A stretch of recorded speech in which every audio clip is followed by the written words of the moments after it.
Hello, everybody, and welcome to the long-delayed Star Wars podcast from OutLoud Culture. My name is Alex Shannon. I'm an editor for the site. Right, we were having a few technical issues, some timing issues, um, but we were going to be recording actually two Star Wars podcasts earlier this month, but unfortunately, we weren't able to. We were actually supposed to do this before The Force Awakens came out, but it turned out that I was the only one who actually had the time to do it, and then I was out of town on the one weekend where I think we could have done it. So, I'm Alexander Trevini. I'm a reviewer for OutLoud Culture. I wrote OutLoud Culture's review of The Force Awakens, and thus far I think it's the best Star Wars movie made. Great job, J.J. Abrams. And this time, big surprise, it's actually not just me and Shannon. Shannon, we have someone else, and he's from Australia. Why don't you introduce yourself, pal? Hi, my name's Kid Choi. I'm just a helper. I'm just a contributor, and yeah, I love Star Wars. I've seen it 3 times, so I think it's a very, very good movie so far. cool. All right, then without further ado, I say we should start with the history of the franchise. Well, yeah, I was just gonna say something though. Oh, you might need to up the bass in your microphone a little bit because I'm getting some Okay. high-pitched squealing from your end. Okay. Uh, Because it seems to be your mic seems to be peaking a little more than it was during the test session. Yeah. okay, how's this then? That's better. That's Okay. So we're gonna go ahead and start with the history of Star Wars. So It's hard Yeah. to talk about without talking about George Lucas's first movies. However, THX 113738, I think it was, and American Graffiti. Now, I've not seen either movie, but I've heard they put Lucas on the map, basically. yeah, I've only Which ever heard of American Graffiti. I've never seen it. Same here. And Ken? I've heard of it, but yeah, as I said, I've never seen it, so. Okay, then moving on to 76, Lucas starts working on his new script, Star Wars, Yeah, which takes a lot of inspiration from many other films, like especially from American westerns and Akira Kurosawa movies, like The Seven Samurai. Especially, you'll notice with the lightsaber fights, they seem heavily inspired by the sword fights in The Seven Samurai. well, can I say Unfortunately, we don't some? have any. Can I say something else real quick? Think, Sure. the the form of Star Wars that we saw was absolutely in no way the Not the original. not the original well, in any way, Like shape, or form. the unedited ones. Because And the original Star Wars, because there was this the thing about George Lucas is that he doesn't really work all that well with some people. Most yeah, people. he's notorious for Lucas not wrote being an everything, actor's basically, director. so. What were you gonna say, Ken? I said, basically George Lucas wrote everything. He wrote the lot. He doesn't like to work with any other people, so. Yeah, That's- he's Yeah. notorious for being a not an actor's director, so to speak. And Yeah. he basically, due to the technological limitations of the time of the original movies, that basically the joke is he was forced to work with other people. Oh, the horror! Yeah. Thank God for it, because otherwise we might not have gotten John Williams' awesome music. Yeah. And, we probably would have wound up with Darth Vader her not being the greatest villain of all time. And I actually want to talk about something with that later when we get to the prequels. But right now, Yeah. with the original movies, the production for what is now called A New Hope, it was not called that then, it was just called Star Wars, yeah. Yeah, production on that movie, it was a nightmare. Technical issues, nothing seemed to work. They kept running out of film, I heard. The fact that they even finished making the movie was a miracle in of itself. Well, most of the dialogue was unshootable, Well, the actors Oh, yeah, I were heard basically ad-libbing the entire movie. Basically, and also Alec Guinness was not the original choice for Obi-Wan. It was an actor. He was in the Akira Kurosawa films. I'm trying to look up his name now. Yeah, I can't remember his name either. Or I'm trying to I'm looking figure up that them out. up now. Obi-Wan Kenobi original actor. He ain't British, that's all I can say. Yeah, Alec Guinness was not the original actor chose in mind. It was a Japanese actor, or from it was like I said, a lot of Kurosawa films, which are what inspired. Now I haven't seen Kurosawa films. I really want to. The Seventh Samurai was actually remade into an American Western. The Magnificent Seven, yeah. Really good movie. You should watch it. American Westerns are among the best movies ever, and a lot of Japanese samurai movies are really cool too. Me too. So, okay, while we talk about that, Lucas wanted to go with unknowns for this movie, which is why he got Mark Hamill for Skywalker and Carrie Fisher for Leia.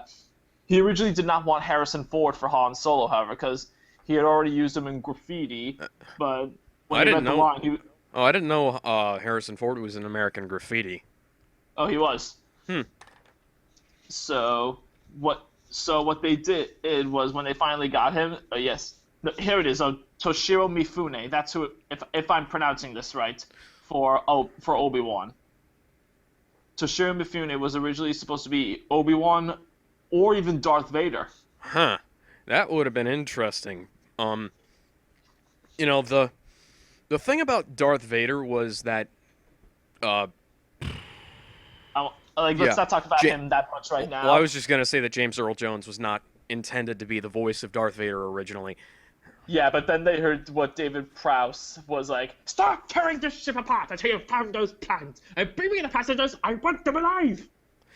Yeah, he didn't sound quite as intimidating as he really should have been.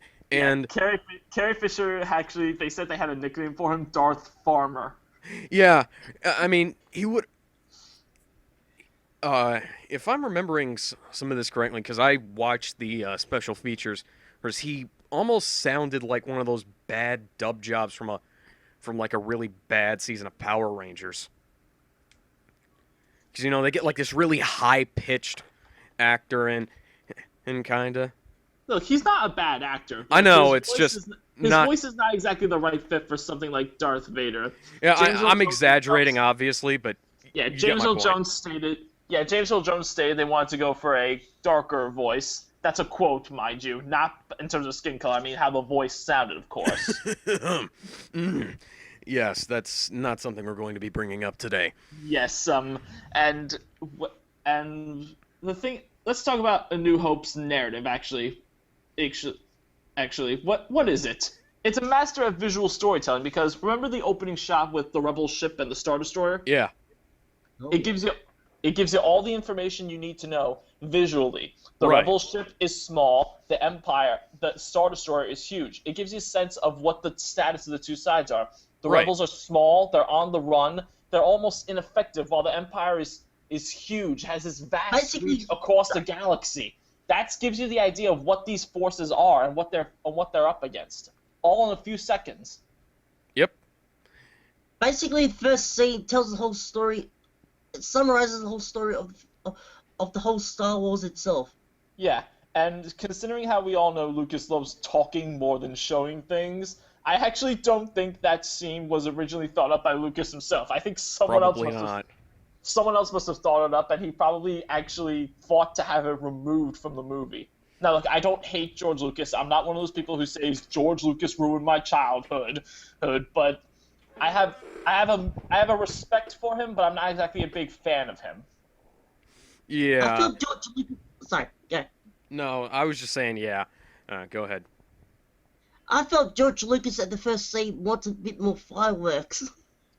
I think he was thinking, if only we had something that I could just visualize myself and just project from my imagination. But anyways, then the Empire attacks the ship. The rebels get slaughtered. It gives you an idea of how they're in a losing battle almost. That's where the stormtroopers invade and somehow manage to kill people in spite of them having the worst aim in the galaxy. Which I'm glad they actually rectified in The Force Awakens. Yeah, and they can actually kill things in The Force Awakens, but in the now non-canon game, the Force Unleashed, apparently if you come across a groups of stormtroopers and listen in, you can apparently hear them say there's massive recoil on their blasters, which is apparently an explanation for why they're terrible at shooting things. Well, that and the fact that they can't see anything out of those helmets, remember? Oh yeah, They can breathe. That's the only thing stormtroopers can do.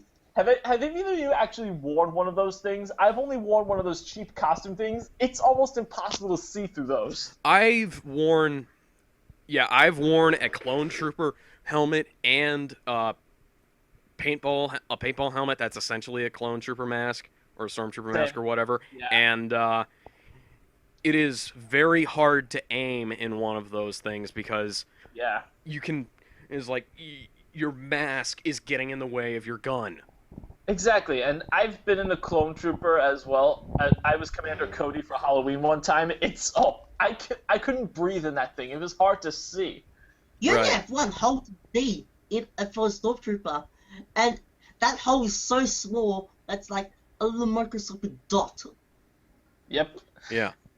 Which is And- why third-person mode exists in the Star Wars Video games. Yeah, and I hope EA does something actually good and not what they did with Battlefront. Well, yeah, I actually said, what they should do is they should make a Force Awakens game and let BioWare do it like they did Coder. That'd be interesting. Oh, Just yeah, that was don't good, do it yeah. like the MMO.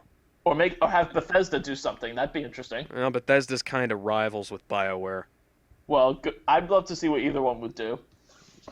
So, Yeah, but moving that would on- involve moving on, EA transferring the Moving on, rights. Princess Leia gets captured. R2 and 3PO go down to Tatooine. Vader sends a sheep down. And we get introduced to the main hero of the franchise, Luke Skywalker, played by Mark Hamill. And, guys, let's be realistic. His acting was not that great. Really? But I was gonna go to Tashi Station and pick up some power converters.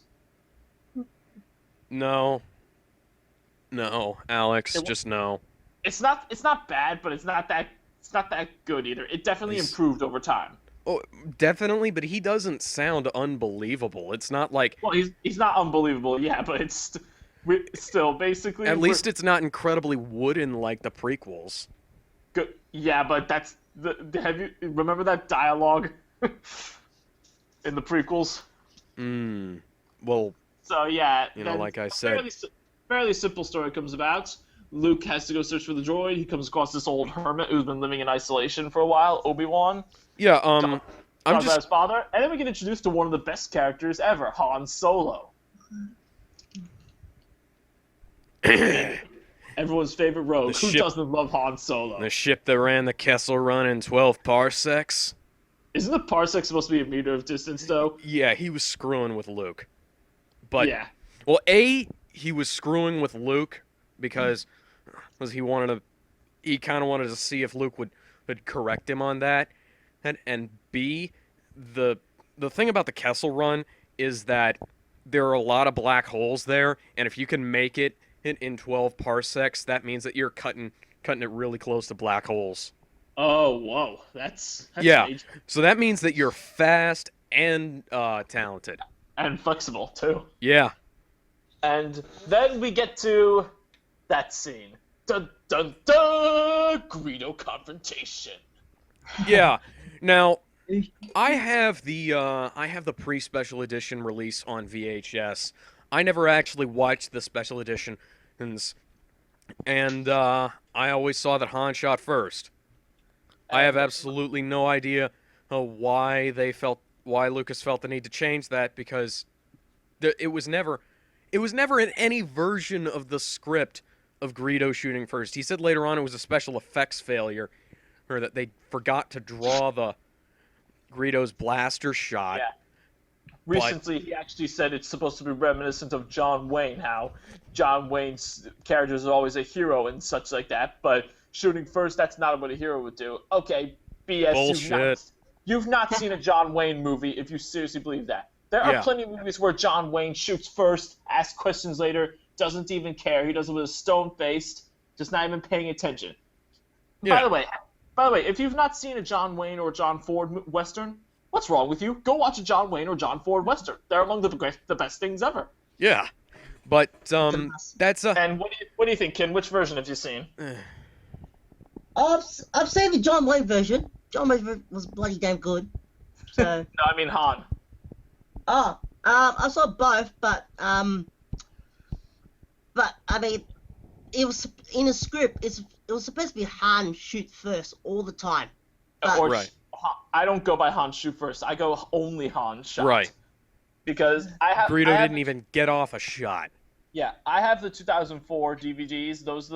That's the first time I saw Star Wars. Those 2004 DVDs of the re-releases of the original movies. Now, I always grew up thinking, oh, they both shot at the same time at each other. That makes sense, I suppose. But then I finally got introduced to the wonders of the internet, and I finally see, wait, that's how it originally went? Yep. With basically only Han shooting before Greedo had a chance to even pull the trigger. Right. And if And you can look closely, the actor doesn't even pull the freaking trigger on the prop gun. Oh yeah, he's just sitting because they reused that footage of where right after Greedo and Han sit down and they just digitally move Harrison Ford's head. Yeah. And in the 1997 edition, it's much more noticeable how they digitally move Harrison Ford's head. It's just painful to watch. Have you?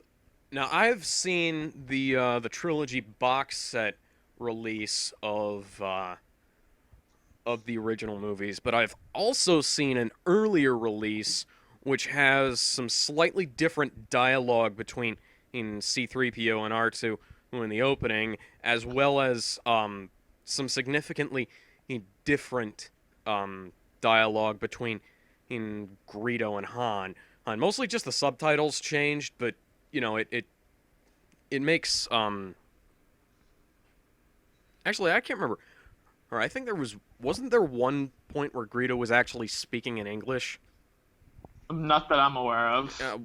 I can't remember at this point, but There's actually it's weird that there's actually this YouTuber Marcelo Zuniga. He made an all changes made to Star Wars: A New Hope and Empire Strikes Back and Return of the Jedi. That'll be a good thing to watch later. Yeah, you should check it out. He did a really good job. He did a really good job with all of those. Funny thing, I don't think there's ever actually been a release of the original 1977 Star Wars at all. Yeah, there's no Blu-ray unaltered version. No, not even not even on VHS. No, there is. There are plenty of those floating around somewhere, especially here in North because America. I'm talking about the original theatrical cut that was screened in 1977 because as soon as it was released on VHS, that was after they changed it to Episode 4: A New Hope. Oh yeah, actually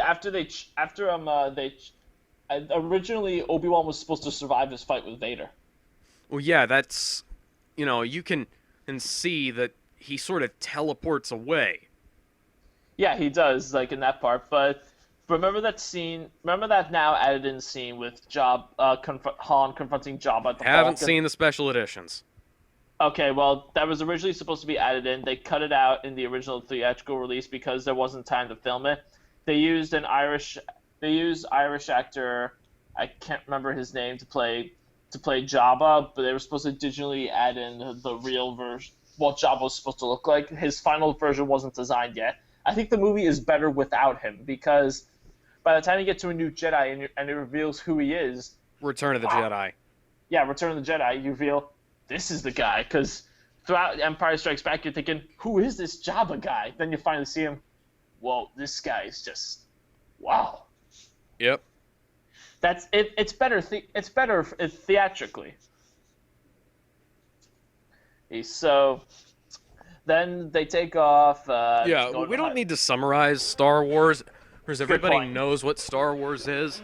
Yeah. I'm just gonna say that one of the most memorable moments in that entire movie was when Luke is pulling Uncle Owen and Aunt Beru out of their burning farm, and you can just see a look on his face as he, his world just comes crashing down around him. Best part, there's no dialogue.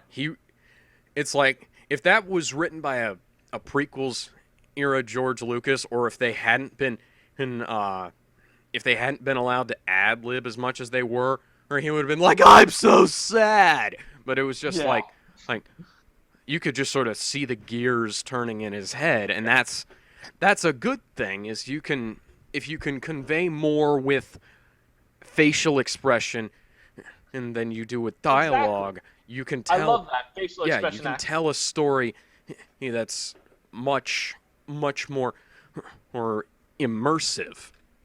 Definitely. And remember the destruction of Alderaan now?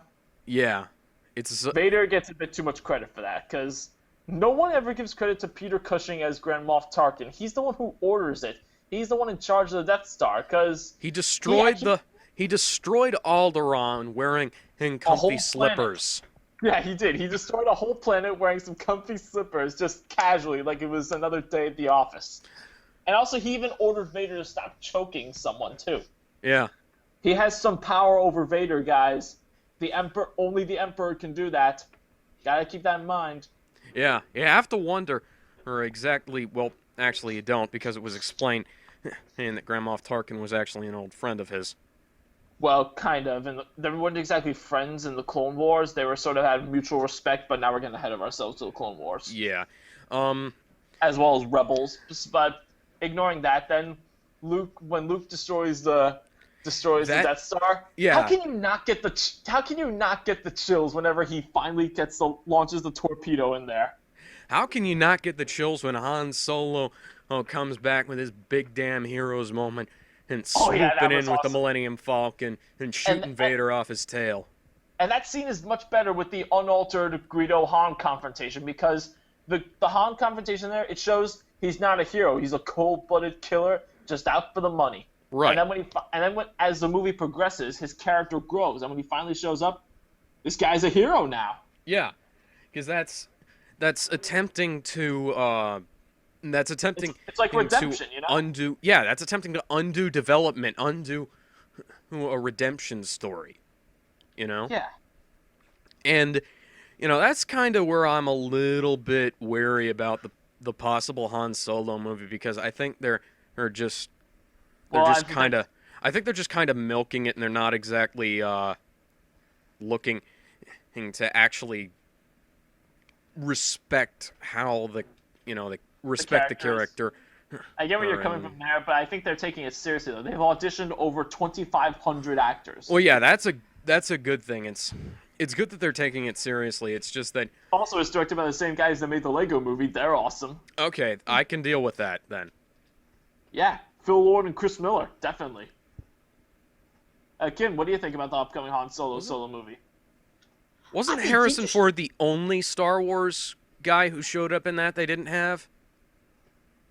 Because they had Billy D. Williams and they had Anthony Daniels, but they didn't have... No, Billy D. Williams wasn't in The Force Awakens. No, not The Force Awakens. I'm talking about the Lego movie. Oh, the Lego movie? Yeah, Harrison Ford was not there. That was someone else. Yeah. Billy D. Williams actually reprises the role in Rebels. Yeah, we'll get to that when we discuss the Lego Star Wars stuff. But yeah, then we come to Empire Strikes Back. A lot of people say it's the best Star Wars movie. It was to me until The Force Awakens. I really don't think it comes anywhere near as good as A New Hope. For me, well, it's better because it develops the story more, and I like Irvin Kershner's direction with it. There were much more areas where he was allowed much more creative freedom than George Lucas allowed Richard Marquand on Return of the Jedi. But with this one, we see Luke grow with the Force. He develops, and also Yoda. Yeah, that's the good part. The bad part Yoda is all of the Han and Leia stuff. Well, I'll get on that later. But when it comes to Yoda, the great thing about him is Obi-Wan the brief description gave for him, you think if he trained Obi-Wan Kenobi, he must be awesome, tough, powerful, like a real warrior. But no, he's just this little guy who you wouldn't think twice about. Yeah, and that's why it fits in with the Force's philosophy. Size matters not. And that's why at the very end, when he lifts the X-Wing out of the swamp, you realize, whoa. This guy is amazing. Yeah, and that's Or do we'll not. we'll There is no trying. we'll cover something. We'll cover this when we get to the prequels in a few minutes. But yeah, they ruined Yoda. yeah, I'm not even they talking made about me- Yoda, but yeah, I get what you're saying. they Anyways, they made me hate Yoda and want Frank Oz to shut up. mm, How do you do that? How do you make me want to make Frank Oz puppeteering master to shut up? so yeah, I didn't really like the direction they went with the Han and Leia stuff because it seemed incredibly forced and incredibly rushed because they couldn't stand each other in episode 4 or the start of episode 5. And I Well, don't they kind of. It was more like a. It seemed more like a rivalry in a way that would eventually grow. That's a lot of real world romances are like this actually. Well, yeah, I mean it does kind of sort of. I mean, if the thing is that I think they might have, cut about 30. It feels like they cut about 30 minutes from the movie and I admit it does feel. cut some character development for them, and because I it admit at parts it does feel kind of forced, but it does feel much more natural than. It does feel much more natural, at least, than a lot of other things in movies. yeah, I mean, I won't give it that because mean, there are. I'm not a fan of romance movies in general because they Yeah. often come across as forced. But I like this one because it at least is more natural than others. Yeah, I'll give it that. It's better than like say a. Anakin and Padme. I was gonna say hey, the romance plot in the Fast and the Furious. Oh yeah, that. So what do you think of Han and Leia, Ken? You haven't spoken much. I think of Han. I mean, well, in relation to episode 4, episode 5? Yeah. Yeah. Like, how do you think it goes? Well, I mean, both of them are different, and I think George Lucas wanted a different perspective on both sides of basically of the Force.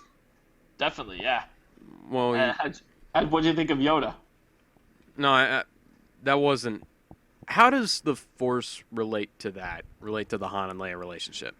Oh yeah, like besides Leia being force sensitive, which we later find out. Well, yeah, it's just that it's like, I'm sorry, Kim, but your answer didn't make a whole lot of sense to me. Can you explain it? Well, basically, Han and Leia, they came from different directions, so and they both had Force abilities. And I No. think George Lucas wanted. Does Han wanted- have Force abilities? I didn't think Han had Force No, abilities. he doesn't. No, he doesn't. I mean, he practically, I don't think- he all but does in The Force Awakens, but Well, we'll get that's to that. more just father-son relationship. Did I just? Yeah, I should have mentioned spoilers. Well, it should have been obvious that we're going to go into spoiler territory. So. Well, yes. Spoiler warning: Darth Vader is Luke's father. Oh, yeah. if you're one of the 3 people who don't know about it yet. Yeah, if you're if you've just exited the womb, welcome to Earth. This is the planet of Star Wars. We'll be spoiling all Star Wars related material for you Yeah. for the next rest of your life. Please watch Star Wars now. Yeah, what's wrong with you? Go watch the greatest thing ever conceived by mankind since sliced bread. Go watch the greatest thing ever conceived since Italian food right now. Mamma mia! Yeah.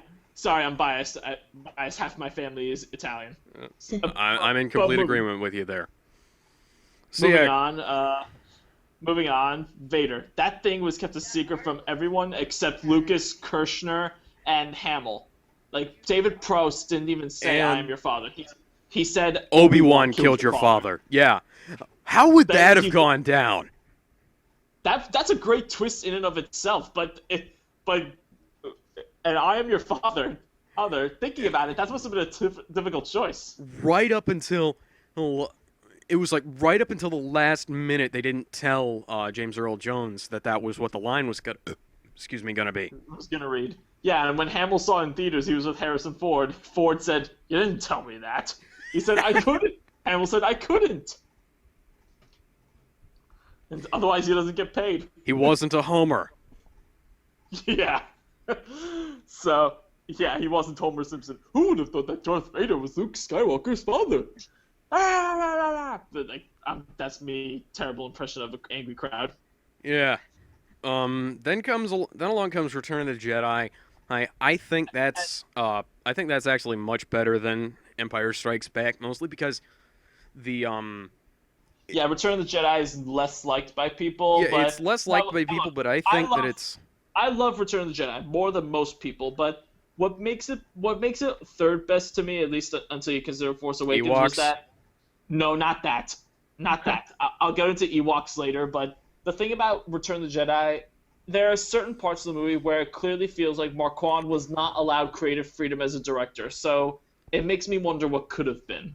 Oh yeah, it's like the fight scenes on what was the planet? It does have the best lightsaber fight scene ever, though. Oh between yes. Like, Oh. remember the part when Vader threatens to turn Leia to the dark side? Yeah. Luke just gets mad. He starts wailing his lightsaber against Vader. He just starts going all out crazy. He lashes out, not holding anything back. There's no grace, there's no form, nothing. He just reacts like a normal person would do. How dare you threaten to harm my sister? And he is just wailing on him. And it's only through the Emperor's taunting that he realizes he's slowly becoming Vader. Vader. That scene was so powerful there. Yeah.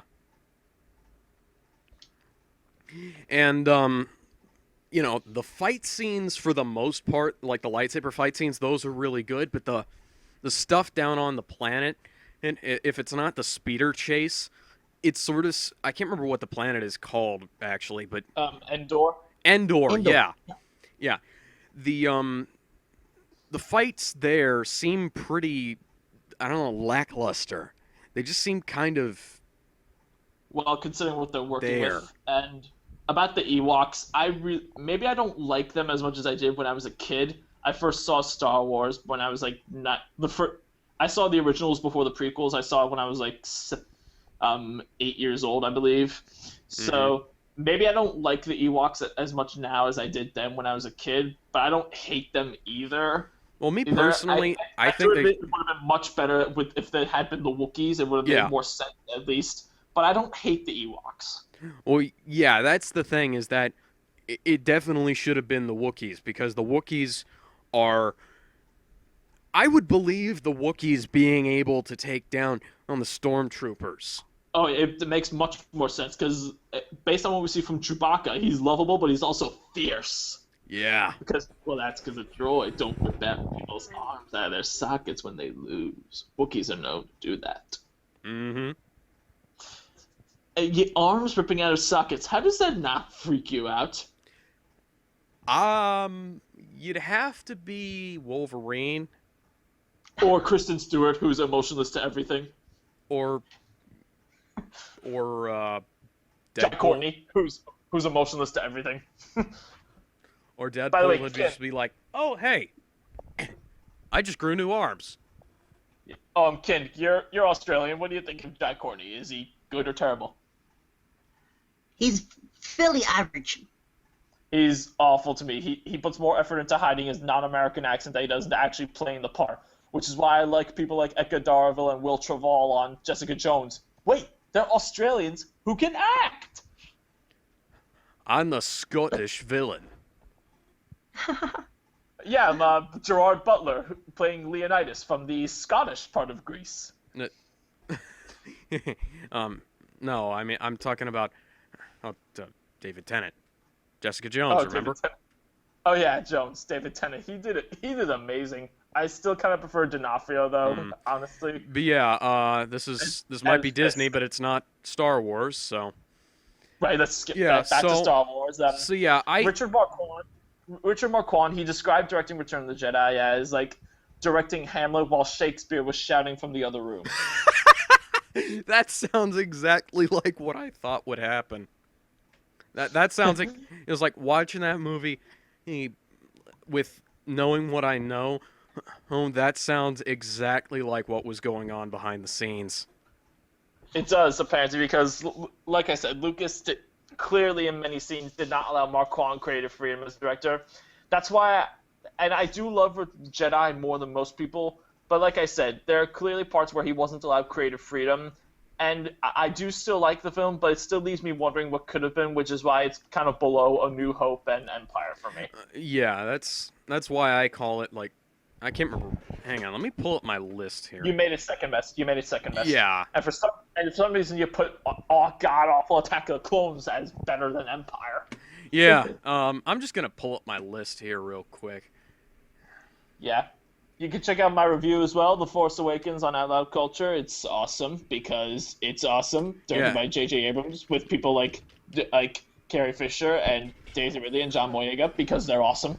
Yep. And you can check out my rankings of all the Star Wars movie on OLC as well. I think I'll go ahead and drop a link down in the description of the video.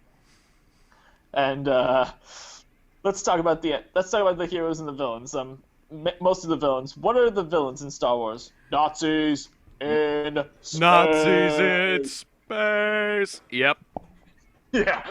So, also, Return of the Jedi had a satisfying conclusion to it as well. Right. And they got amazing Sebastian Shaw to play Anakin Skywalker. Yeah.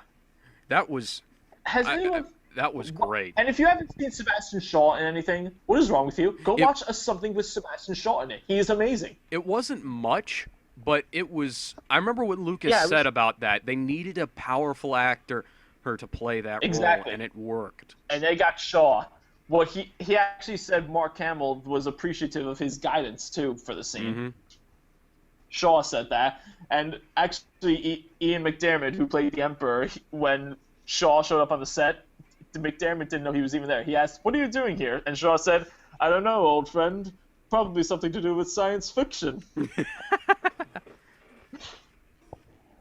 and the great thing about Shaw was he had that little sense of humor to him, and he was actually not allowed to tell anyone, not even his family, about the whole role he was doing there.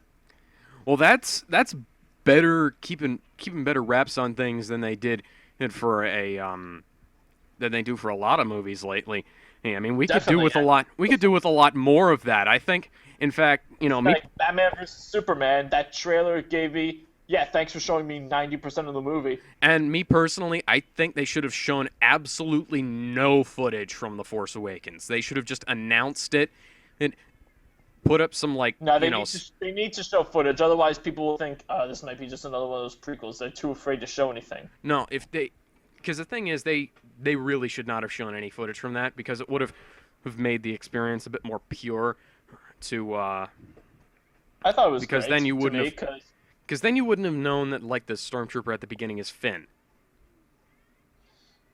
I guess that part. Yeah, then you would have, then the character arc would be more concealed, and you wouldn't really be looking for that, Yeah, definitely. I guess I can see where you're coming from there. Mm-hmm. Also, yeah, I mean, that's another change. That's another change to Return of the Jedi. And two major changes. So we have Palpatine shocking Luke with his lightning. Then Vader just the music sets the tone. Right.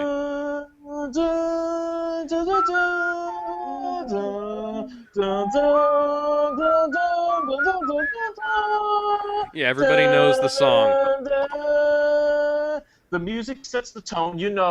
Things are dire. Things are going down. Luke may be dead at any moment. Vader's conflicted right now between loyalty to the Empire and the safety of his son. Safety of his son. He's torn inside. You can't see it, but you can clearly tell on his face. He's conflicted. Well, so then you can't really tell on his face because it's a mask. Of course, but you can just imagine it right there. So then he just picks up Palpatine, throws him down the elevator shaft, and boom. Dead. Yeah, and that was the taste of the war hero that Anakin Skywalker used to be. Yeah, that's one of the most powerful scenes in cinema. And then it got ruined thanks to the Blu-ray. Oh, yeah. No!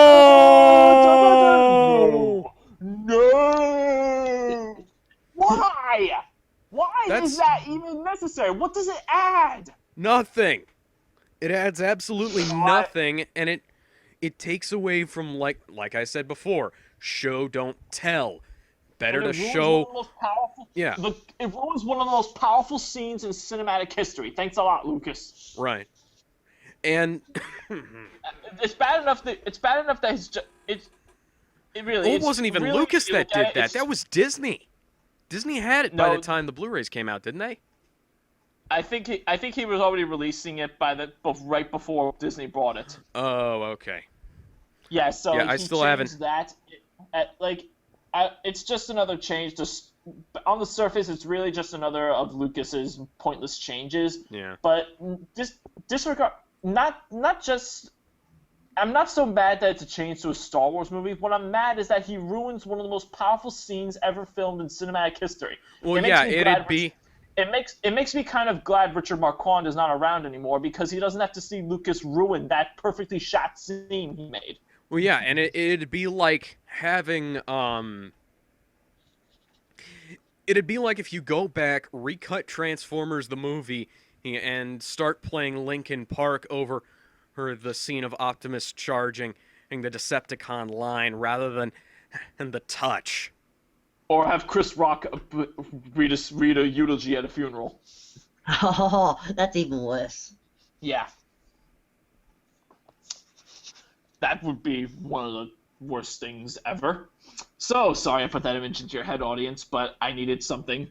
So, years pass by. We hear nothing from Star 20 Wars years pass by. And then, the trailer for The Phantom Menace. First things first, The Phantom Menace. Who doesn't think... Okay, disregarding the fact that Phantom Menace is a stupid name, Yeah. the trailer comes up. Holy crap, a new Star Wars? This is awesome! This is cool! And then we saw the movie. Oh. That was a joke.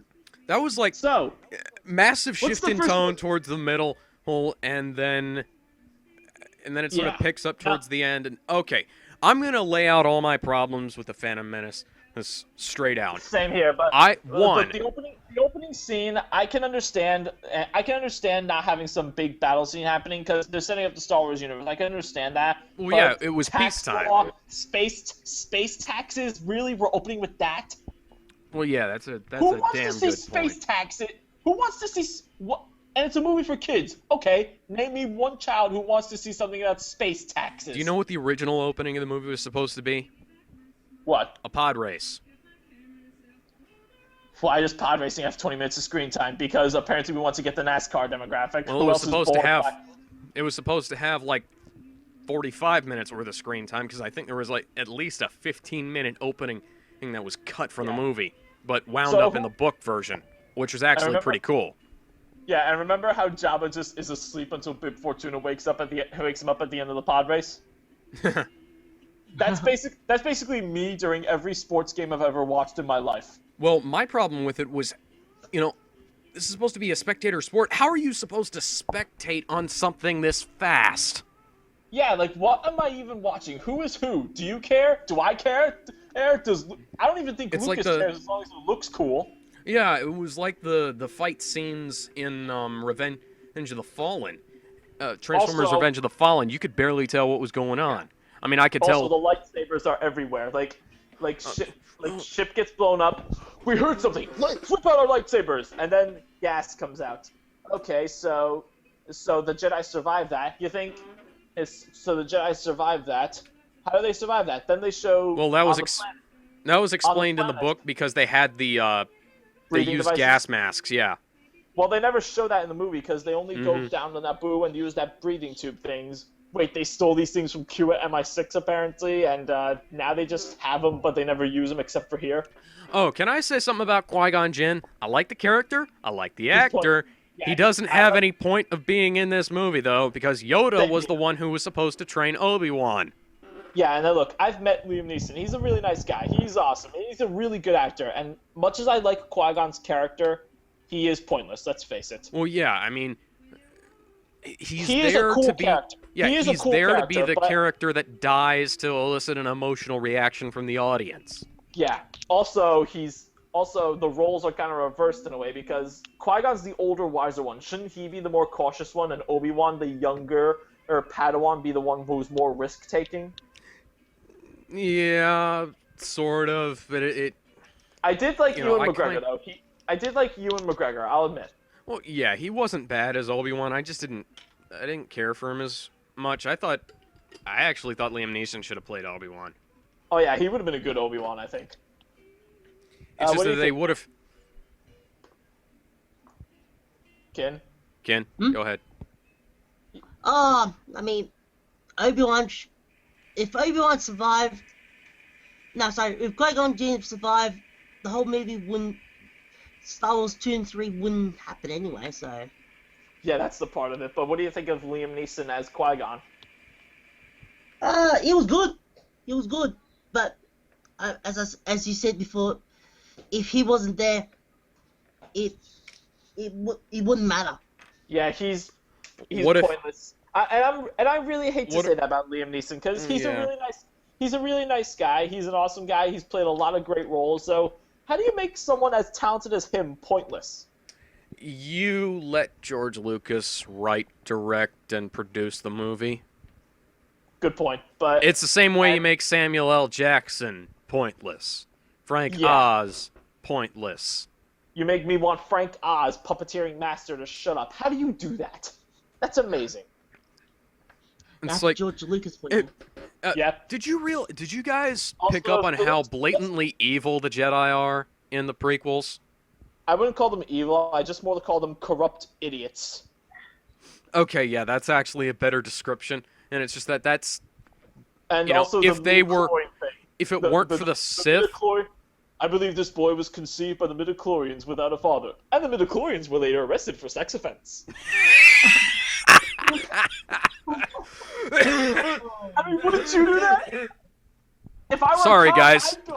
If I were a cop, I'd go doing that.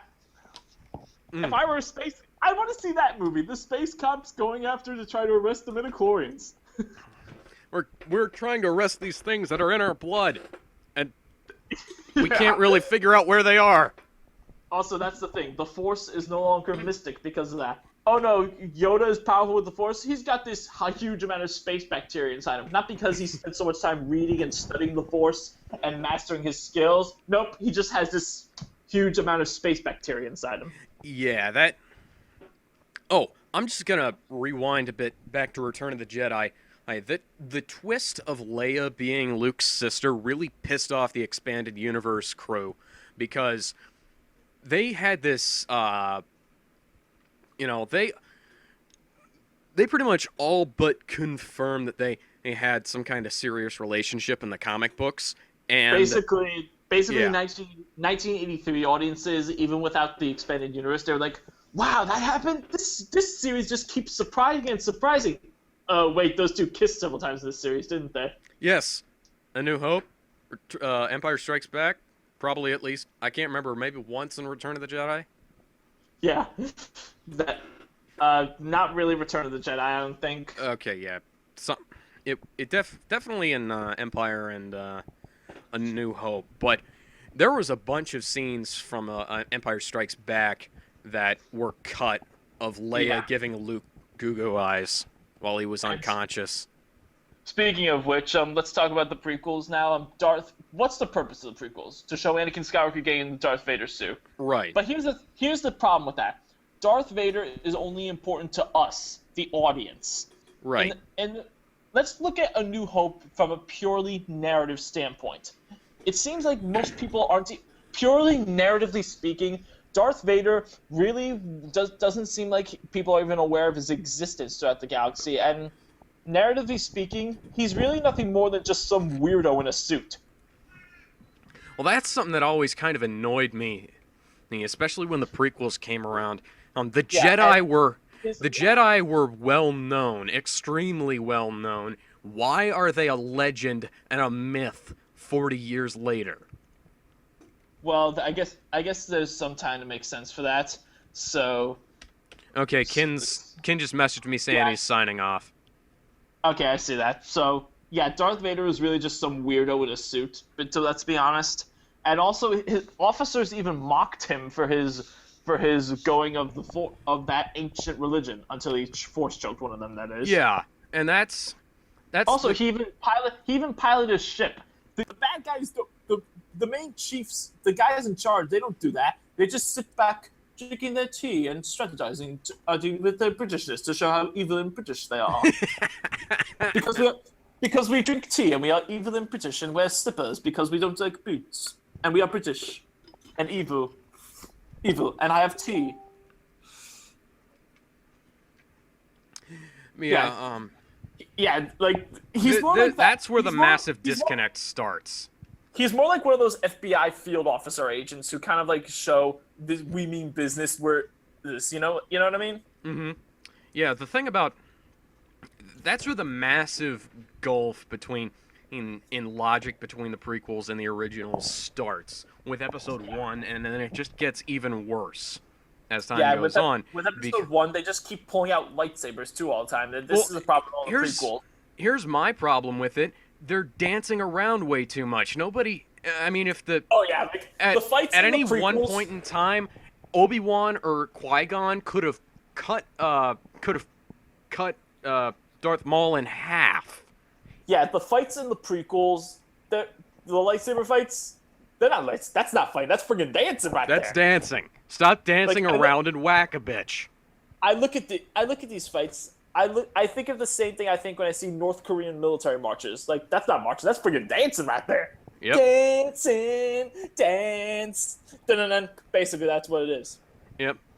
And, that's... Stop dancing and start fighting, you idiots. Right. And that's where the whole... I can appreciate the whole, dark side lightsaber fighting thing because they're actually fighting sensibly.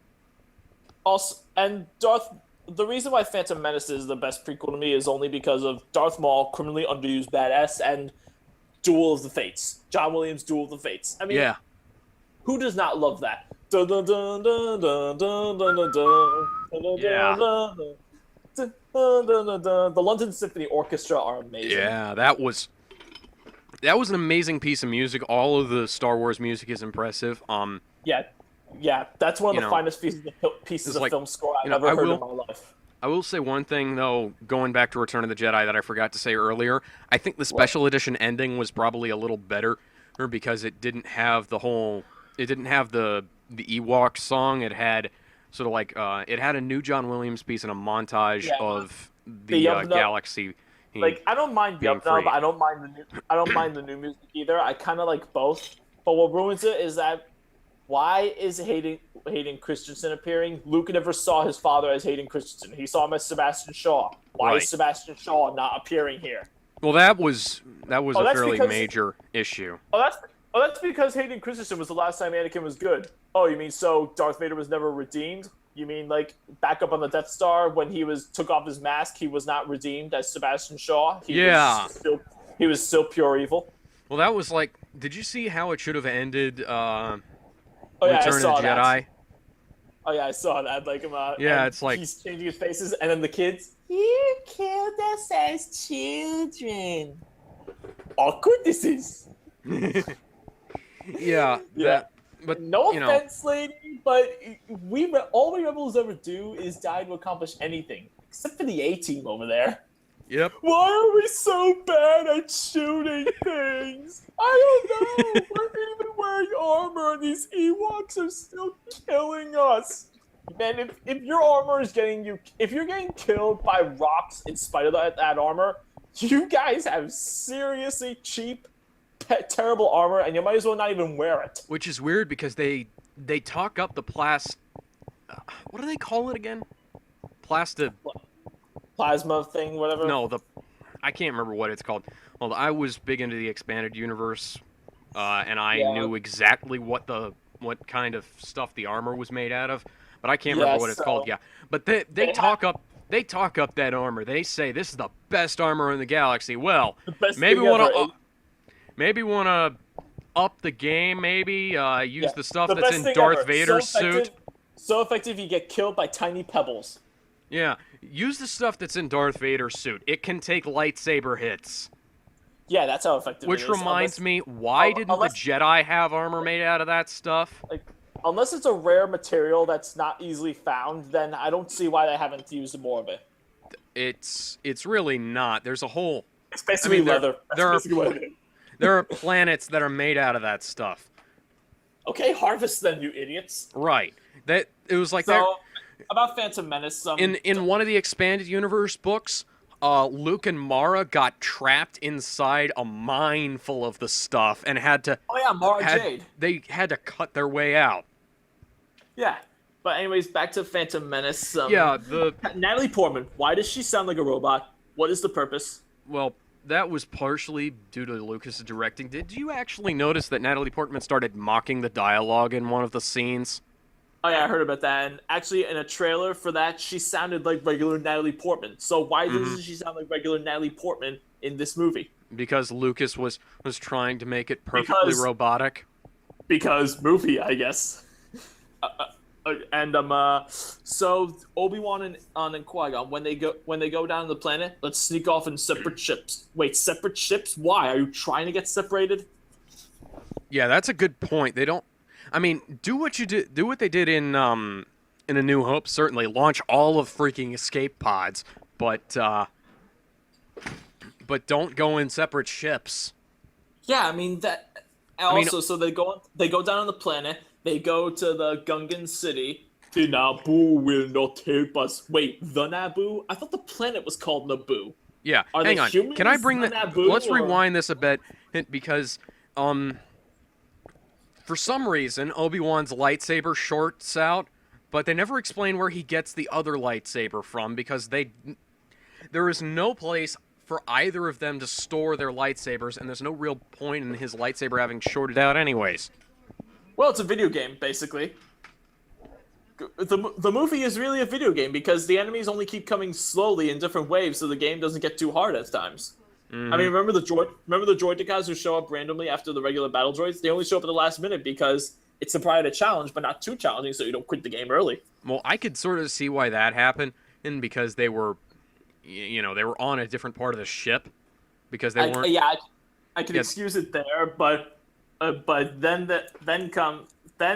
why don't they use more of these? And what's wrong with your face? What?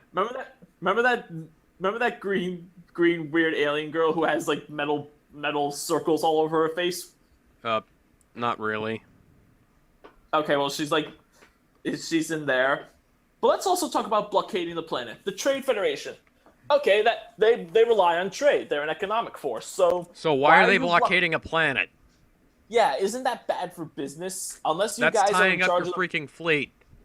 Unless you guys are in charge of the bureaucracy and the space taxes and all, I don't see how it helps you.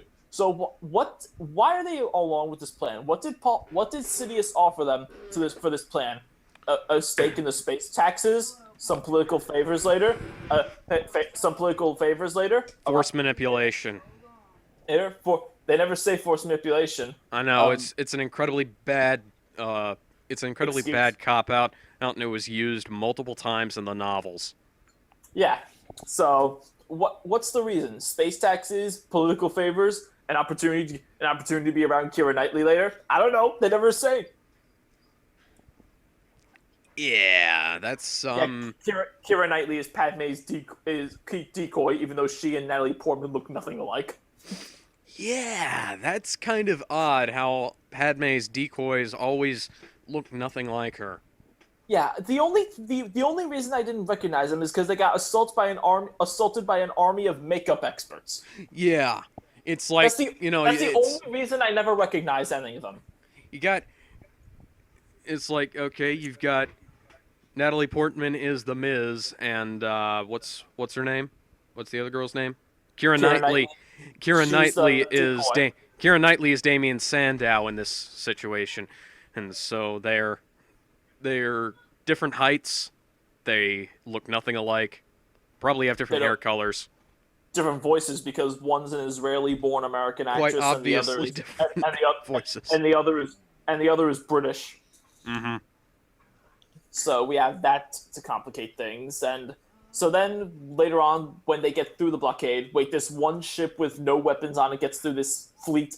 This gets through this 12 major ship blockade. What? Yeah.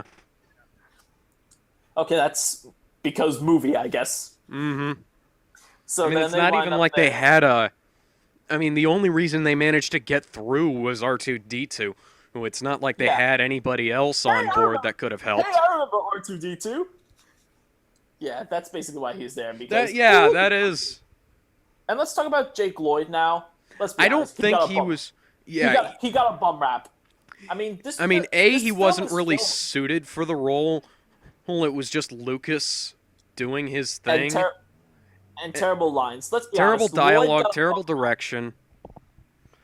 Lloyd got a bum rap, okay? Because Yeah. this script is filled with amazing actors: Ewan McGregor, Liam Neeson, Keira Knightley, Natalie Samuel L. Portman. Jackson.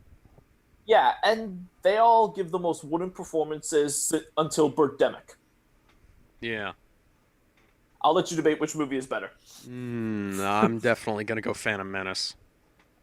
I'll let the audience debate. But anyways, so they have pod racing, boredom, and Jar Jar Binks. Oh. He steps in poop on Tatooine.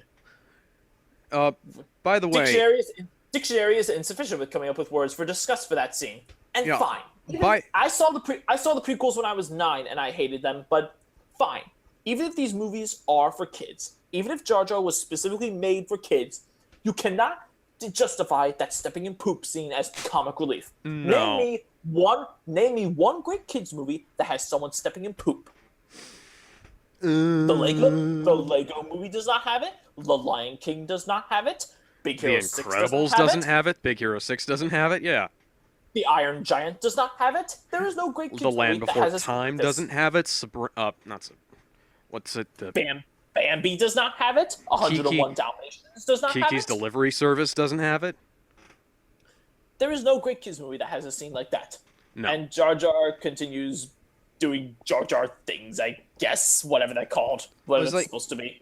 I don't blame Ahmed. I don't blame Ahmed Best. He was given a bunch of dialogue. He had to go with it, and he was not allowed much room to improv, anyways. Well, I don't dislike Jar Jar. I actually think he was one of the most positive things to come out of it, but he doesn't really have any reason to be there because he doesn't really do anything. He's one of the most annoying things I've ever seen in my life. Well, yeah, but he doesn't really Also, do anything though. Also, Qui-Gon isn't exactly an honorable person. He tries mind tricking Watto. Then later on, he rigs a bet to free Anakin. Dude, Well, if you're going to do all this, why don't you just rig the race then? Well, you know what he should have done? Force choke Watto and take Anakin and his mom off the planet. He might as well if he's gonna rig the bets anyways. Well, it would have been so much simpler. And it would have... It's not the Jedi way. This guy doesn't follow your Jedi Council rules anyways, so why isn't he doing this renegade stuff more? Well, yeah, that's the point, is that there should have been something else. They could have stolen the parts, deactivated the bombs in Anakin and Shmi, and taken them off planet. Because apparently they have those. And Oh yeah, because they're the freaking Suicide Squad. apparently. So then we get to Coruscant, and we come to Star Wars, the C-SPAN edition. Yes, Star Wars. Massive shift in tone. Everything seen stops for the C-SPAN? next 10 minutes. I cannot stand watching C-SPAN. I've seen like local council meetings here like up in Westchester. This is and like later scenes, the courts take even longer than the Senate. They do well. Like We will not see another massively jarring shift in pace until 2015 with the release of Jupiter Ascending. yeah, the courts take even longer than the Senate. They do well. Crap. We must. Or Samuel L. Jackson could just choke a bitch. Yes, Tyler. Well, and like let's talk about Samuel L. Jackson. Why was he cast to bring more people into the audience? Because there are plenty of actors who could have easily filled the void. Sidney Poitier, Forrest Whitaker, Denzel Washington, Idris Elba. Jackson is not suited to... He's a good actor. He's a he's a fantastic actor, but he's not suited for playing calm, stoic, wise people. Yeah. What do you think? Do you think of Samuel L. Jackson? You must do this to become stronger, my friend. Or do you think of this? See my wallet? It's the one that says bad motherfucker. Yeah. It's the one that says bad motherfucker. Cause I'm in a Quentin Tarantino movie. Oh, I'm gonna say whatever the fuck I want, no? Yes, tear the motherfuckers apart. He should have had scenes where he was screaming at the Sith and just going I've had kill it with crazy. I've had it with these nerf-hurting Sith Lords in this nerf-hurting galaxy. Everybody strap in. About to open some nerf-hurting. About to slice open some nerf-hurting windows. and like also, if you subscribe to the to that totally new and stupid internet theory of Jar Jar always meant to be a Sith evil Yoda or something, how do you explain his stupid comedy routines in The Phantom Menace? Misdirection. He was not meant to be some No. evil Yoda. Get over No. it, internet. That was never the case.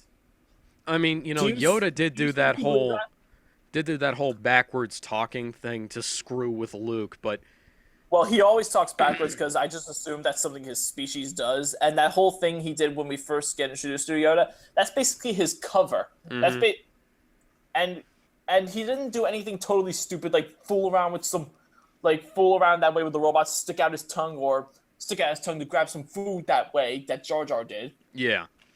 I mean, And then it later on when they go back if that had been planned, it's like this is pretty much how everything is with Star Wars. If it had been planned like that, it would have been a brilliant twist, but it wasn't, so it's not.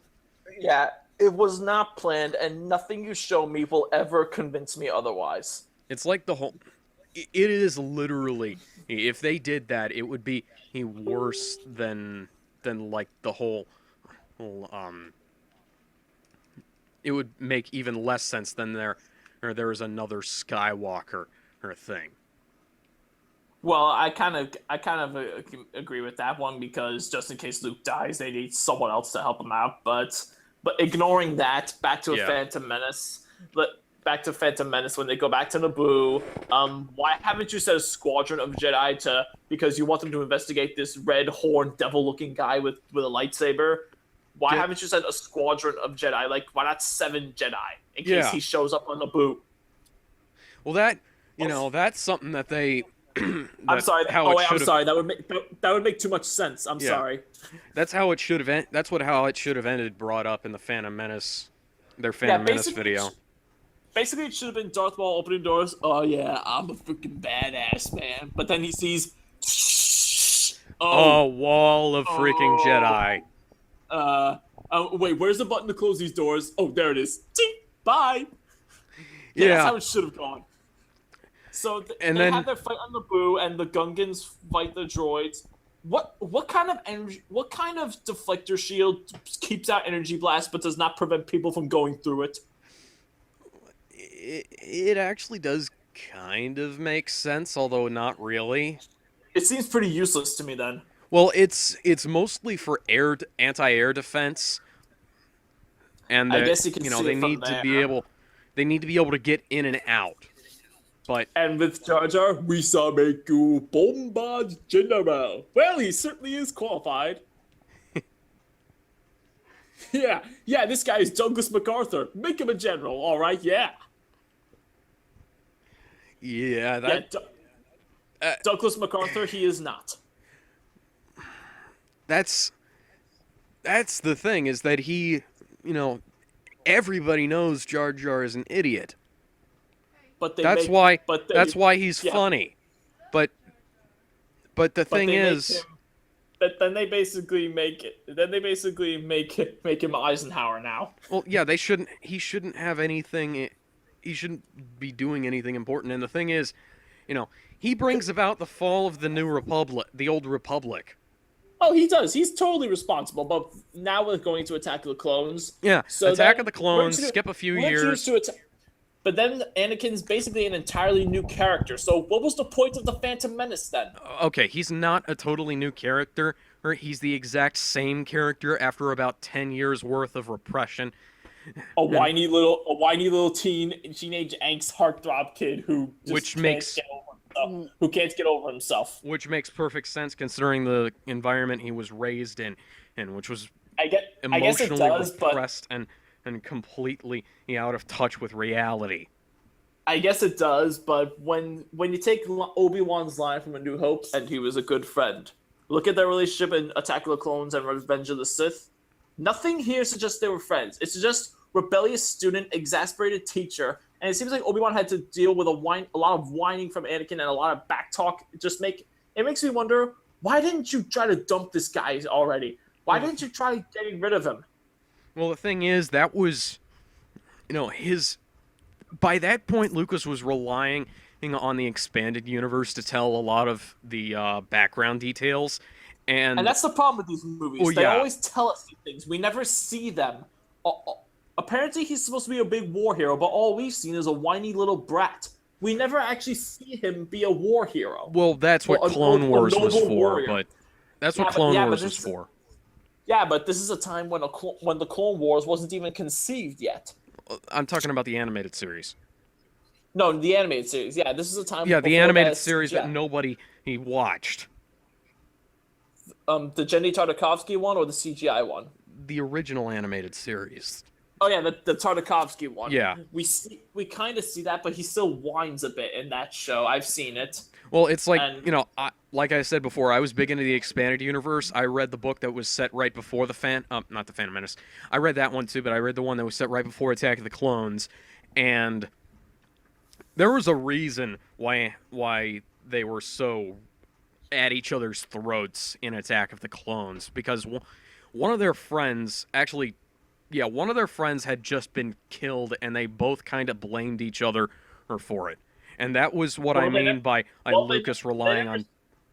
Yeah, they never say that in the movie though. So Yeah. as far as we're concerned, these are just two guys who hate each other, and makes us wonder why they haven't tried to kill each other already. Well, yeah, that's why I say that Lucas was relying way too much on the expanded universe at that point, because, far too if much. you didn't know, if you hadn't read the That's- book that's like I had, you wouldn't know what was going on. Yeah, and that's just bad storytelling right there. That's bad writing. Right. The movie shouldn't have to rely on that outside source. It should set up for itself. And the opening, it says the mysterious Count Dooku. Wait, Who the hell is political- Count Dooku? He's a political idealist. He's a former Jedi. Wait, he's not so mysterious then. Shouldn't you have all his information, including his social security number or something? If he worked for the Jedi Order, they have all of his information on file. Yeah, shouldn't you already have everything you need to know? Go find him and kill the bastard? They'll have his entire medical history since birth, practically. Yeah. Yeah, his social security number, if they have those in this universe. And the thing At the is... very least, they'll have his bank account. Yeah, and then all we get of Anakin and Obi-Wan, you haven't been this tense since we've had that batch of gun docks on whatever. Hey, that sounds like an awesome movie. Let's watch it right now. Yeah, No, you're not gonna make it. I hate you. that was one of the things from the expanded universe that they were referencing. Hang on. Yes. It's amazing because it sounds like you're just sitting over and speaking. Sorry about that. What was that? That's one of the things from the expanded universe they were referencing. They did that a lot. It's like the whole Yeah, it's like the whole start of Revenge of the Sith relies on expanded universe material. Even though let's go for Attack of the Clones first. Oh, yeah, Let's shoot down clones first. And the clone thing is, troopers, I thought that was a really good idea, but the thing is, they're all Mhm. CGI. None of them, you can tell just by looking at them. yeah, Are and it's any like of these guys, none of them are in costume. They're just CGI representatives of Tamira Morrison. yeah, and that's the thing. It would have been really freaking cool if that had been an animated movie. That's the problem, Oh, is yeah. they have way too much CG in those movies. Or they just had better animation in general. Did you see the movie? Did you see the part where Anakin's head clips through a wall? Oh yeah, like in the droid factory, right? Yeah, where the CG artist forgot to draw the wall above Anakin's head. No, actually, they wanted to keep it as that running joke about how people constantly bang their heads, but apparently they kept telling they kept telling Hayden Christensen that he should pretend to do that, but apparently he didn't do it. Well, that was probably in one of the takes they didn't use. Oh wait, this is the take where he actually does the thing we should do. Nah, no. Just show his head clipping through it. No one will notice it. Yeah, because Hayden Christensen.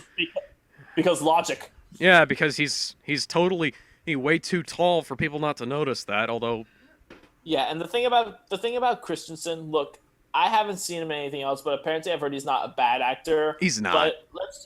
But let's be honest. He kind of got a bum rap too. He's even someone like Clark Gable couldn't make these lines sound natural.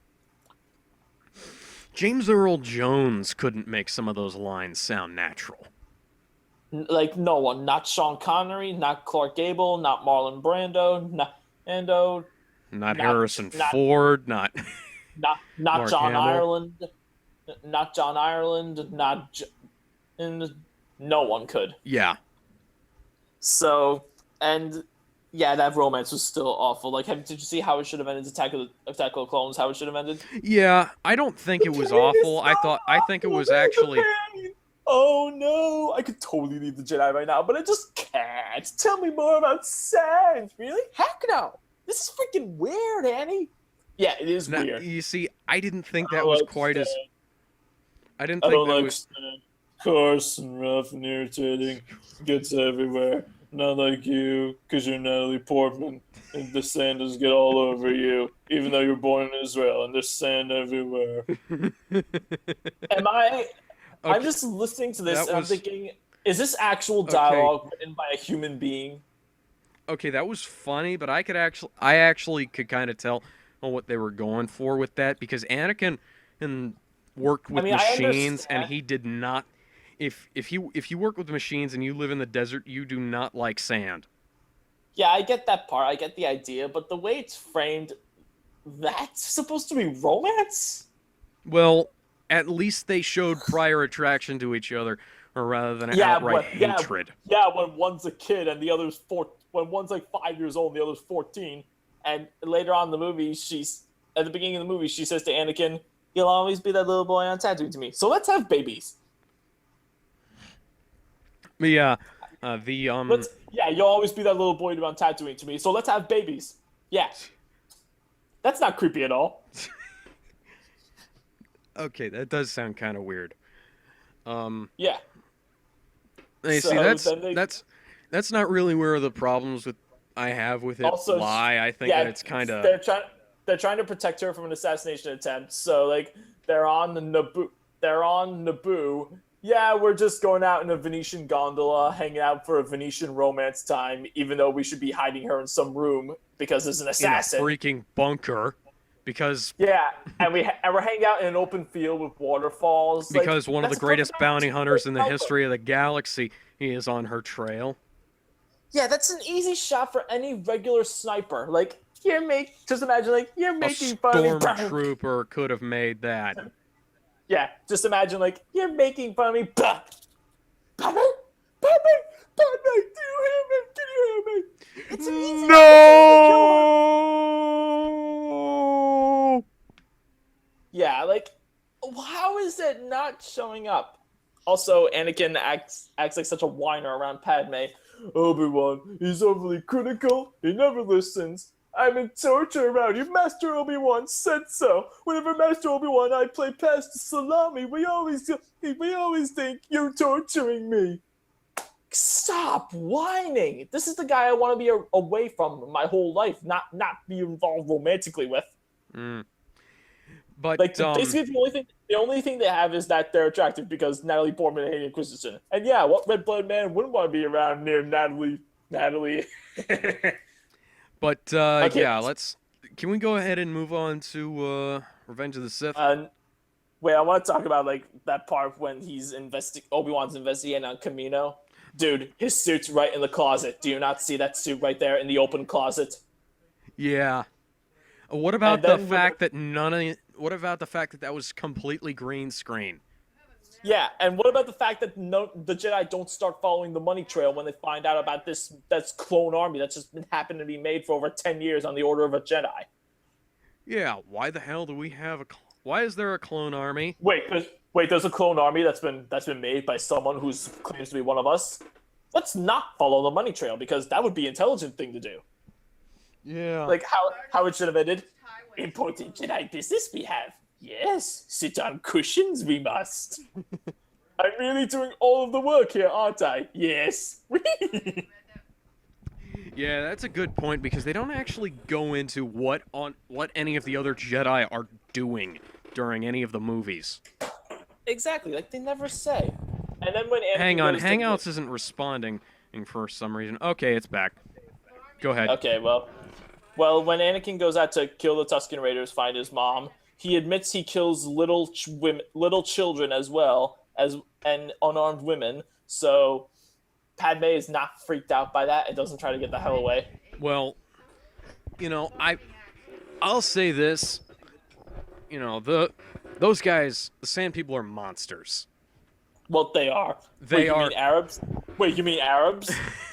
But yeah, That's the basically Sand. what they are. That's basically what they're being represented as. Yeah, those guys were monsters. They deserved what they got. I mean, As I can far totally as- do it to the Warriors, but dude, you're killing little kids. Well, as far as we know, though, the little kids could have been in trying to kill him too, because they We could have never been. see it though. Well, we yeah, never but see we it, though. just. Well, we're only shown him slicing off the people of some guys who just realized he was there. Well, you just see you see him igniting his lightsaber and then cut to black with Qui-Gon shouting for absolutely no reason. Because Force Ghost, apparently. Because Force Ghost, who we never freaking see. And then they fight Christopher Lee on Geonosis. Geonosis. Geonosis. I'll say this for Christopher Lee. He actually did his stunts himself on the lightsaber dueling. Oh, I didn't know He that. did it himself. So he was like 80 something at that time, I think. So that was really impressive on his part. Oh yeah, definitely. He was truly really great, but also he took down Obi-Wan and Anakin like wimps because. And later on, let's go to episode 3 now. Well, actually, I'm just going to let's talk continue about- with that. Yoda coming in to save them, that was cool. That was cool, but then Pulling out like, his lightsaber, her it lifting seems kind of the- impractical for you. This What? is just the beginning. And then Dooku brings down that thing. Why doesn't Yoda use that thing to smash Dooku's ship and prevent him from escaping? A good point. Because logic, that's why. Yeah. Well, it So then- could have been too heavy, but, we never actually know the limits of Yoda's power, so... Yeah, because we see him lifting an entire ship back in Empire, so why can't he use this thing? A ship that was much than... bigger than that, by the way. Yeah, so I'm pretty sure it weighs less. Yeah. So then we go to episode 3. Apparently, it's considered by many to be a good movie. It's the best of the prequels. It's the darkest of the prequels. No. Just because it's dark doesn't make it good. Dark Knight Rises is dark. It's a mediocre movie. Just because it's mildly okay doesn't make it better than better than either of the other two prequels. I don't call it entertaining in any way. It's just boring. The whole movie was boring to me. Well, for And me, let's talk I about- think... Let's talk about the myths behind why it's good. That opening shot, very impressive because... Because why? Yeah, how impressive is it when it's basically a cartoon and it's not models being used? Well, I don't really have any problem with... Yeah, I don't entirely have a problem with it either, but there's CG animators who grew tired and bored from simply animating the ships all the time, as well as from drawing Yoda having a bad feeling about something and feeling sad about something. Yeah, CG... Yoda should not be CG. No, you should let Frank Oz work his magic. Right. So, and also, it looks like neither side has a clear military strategy. It's just throw everything against each other and hope that they don't die. Mm-hmm. I can't tell who's fighting who in that scene. The only thing I can tell is that these Star Destroyer things have red stripes and these gray ship things are shooting each other. Who is who? And it's... The thing about the prequels is that they don't really establish what each side's fighters look like. In the originals, you could see Aside from these there guys who are slightly modified stormtroopers, and the other side is these things that are totally ineffective, the most ineffective things ever from the. I'm Phantom at the Menace. ships. I'm at the ships. Oh yeah, the ships. Yeah. Because you can see the TIE fighters in, the TIE fighters In who's the originals? for the Empire, and the can see the X-Wings and the X-Wings. Y-Wings for the Rebellion. Yeah, you can see what is what here. What are these things? What's this thing? Is that this and that and that? What is happening? The Jedi have not TIE fighters, and Yeah, apparently. and they go into like they don't really Grievous' establish it. They go into General Grievous. General Grievous. Grievous, that's his name. General Grie- Grievous. It's I spelled don't- Grievous, but it's pronounced Grievous. Yeah, and also I don't know who Grievous is or what he looks like, but I assume he's important because he's a general. But General Grievance and all that. Also on board are Admiral Nefarious, yes, Sergeant. I'm a bad guy, and Doctor Evil, You know Doctor- what I want? Sharks with freaking laser beams. Literally, Dr. Evil, well, from Austin Powers, is just there. Yeah, that's what I was saying. Like Admiral Nefarious, Sergeant, I'm a bad guy, and Dr. Evil. Legendary superhero Captain Obvious. Yeah, and Captain, I am all that's good with the world, Mm-hmm. and the world, and God. Yep. Just why not? Just throw him in there. Yeah, and that's the problem with the opening scene is that there is so much confusion, and it isn't exactly well directed, you know. Like, how does anyone like that scene? I really don't see it. Now, I kind of like the stuff that's inside the ship, but not the stuff outside. Yeah, and like later on when they're fighting, they go to get Palpatine. Oh hey, I remember Return of the Jedi too, because he's in that same type of chair with the same windows thing. Yeah, Remember from that's... Return of the Jedi? Why was he in that chair? Why was he not in a cell? Because Return of the Jedi, apparently. Because Also- symbolism. And why isn't he dead? Does Grievous know that Palpatine? We all know he was already Sidious because most obvious villain ever. Yeah. And so does he even? But even if you don't, we later find out that. But does Grievous? Why couldn't Grievous just kill him? Then holographic communication later. Oh, Grievous doesn't know. Okay, so why didn't he kill him then? Yeah, that's a good point, because there's no reason Grievous had no reason to not kill Palpatine. Yeah, it's not like the separatist government It's- was stopping him. If and they it's even not have a like- government, because we never see that. And it's not like... Wait a minute, wasn't Dooku on the ship? Yeah, because then Yeah, he shows Dooku up, was stopping him. and then Chancellor Palpatine, Sith Lords are our speciality. Flashback to Attack of the Clones during the fight with Christopher Lee. Oh yeah, they Oh, definitely yeah. are. Obi-Wan almost got his leg chopped off. You got your arm chopped off. Yeah, totally- Sith Lords totally are your totally your specialty. It's because we totally haven't seen any of the stuff leading up to this, because nobody watched freaking Clone Wars. Yeah. My Which, powers have doubled which since by the last way, time. explained... My powers have doubled since the last time we met, Count. I took a Pokemon potion that increased my attack level. So come at me, bro. and who even says that? Who even says my powers have doubled since the last time we met?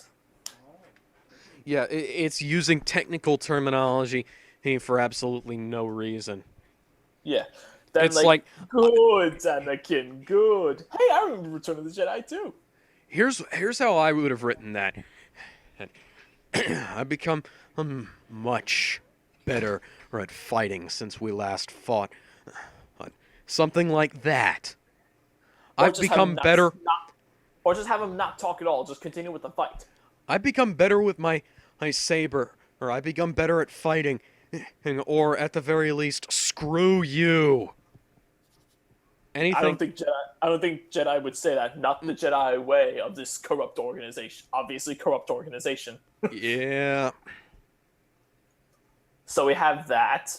Then we have Anakin's abrupt turn to the dark side, which is Well, completely out of character. as far as I'm concerned, he turned to the dark side when he killed Dooku that way because he just gave in to that. Nah, Obi-Wan would have done the same thing. In self-defense, yeah, but Obi-Wan, okay. Obi-Wan killed.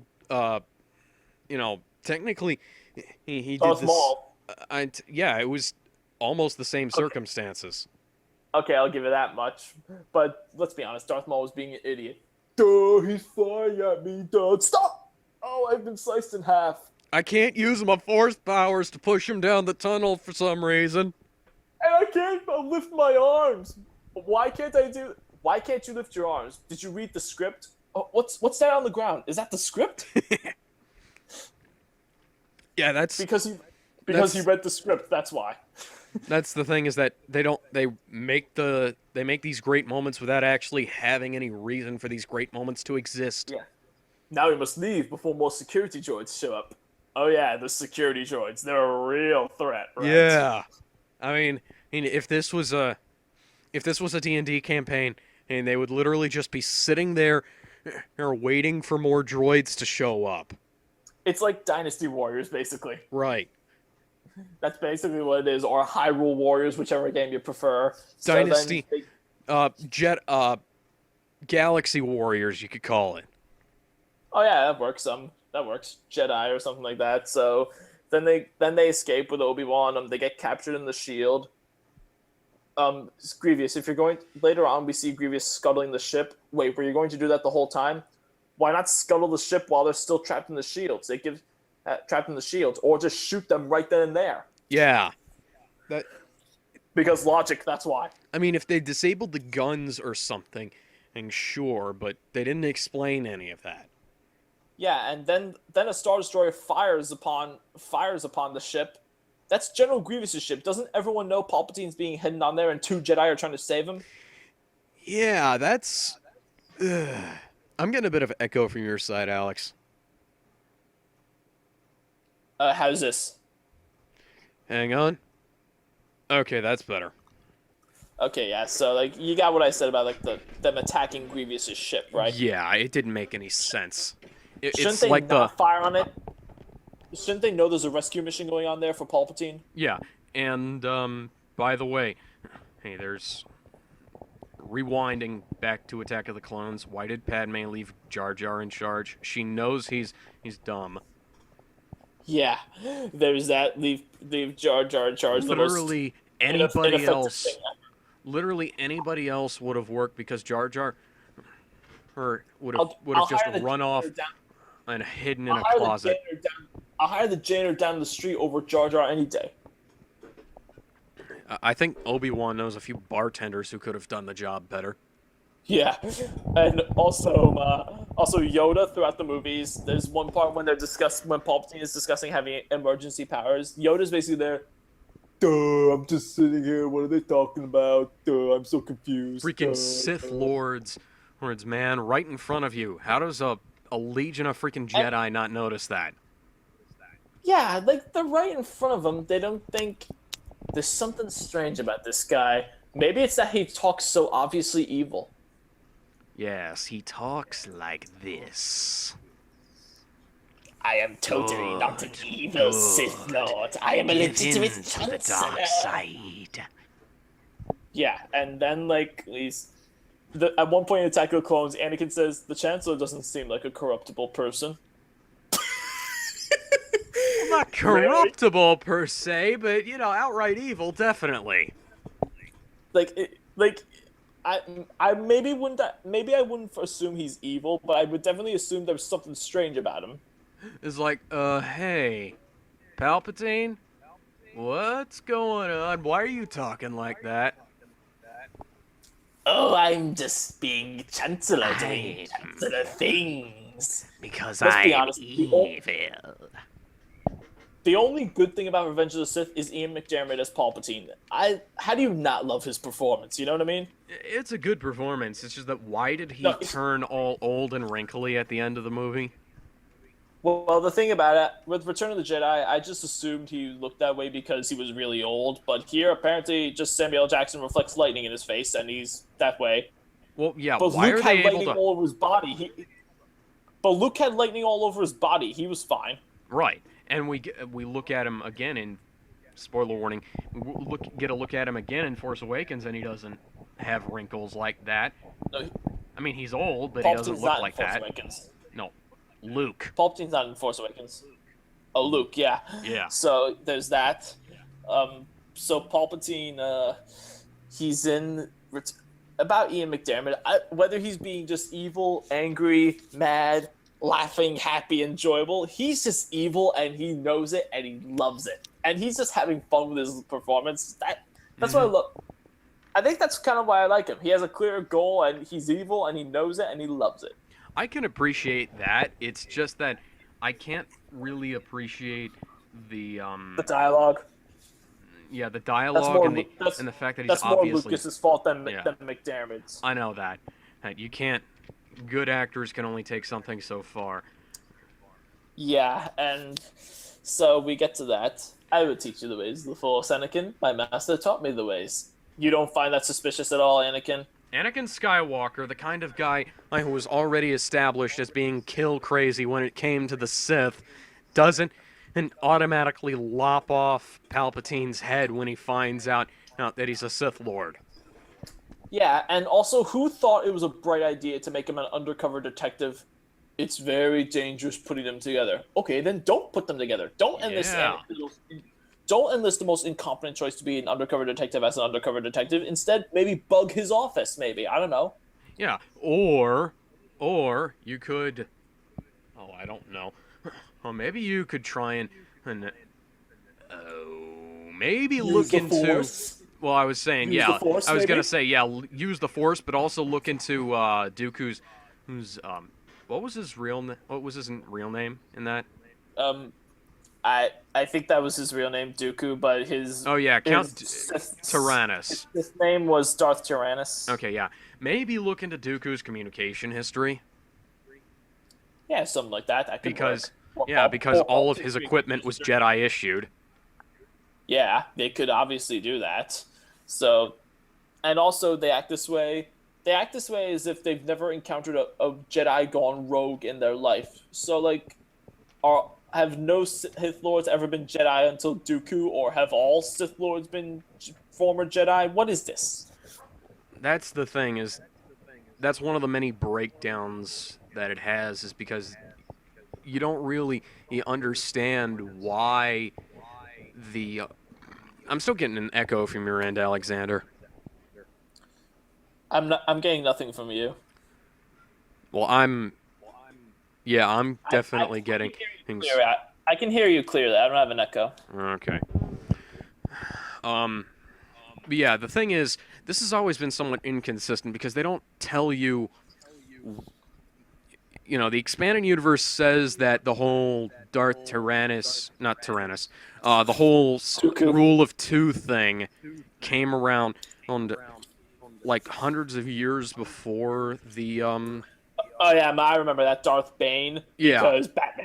Because Batman. Yeah, but the Sith are going too out of control, so it should always be a master and apprentice, apparently. But the adaptation of Revenge of the Sith says that Darth Sidious is one of the survivors of that. So either he's hundreds of years old by that point. And they apparently imply he was the apprentice of this Darth Plagueis guy. Yeah, or they just forgot about it. Yeah, and also later on when while Obi-Wan goes to fight Grievous on whatever planet. Whatever planet, yeah.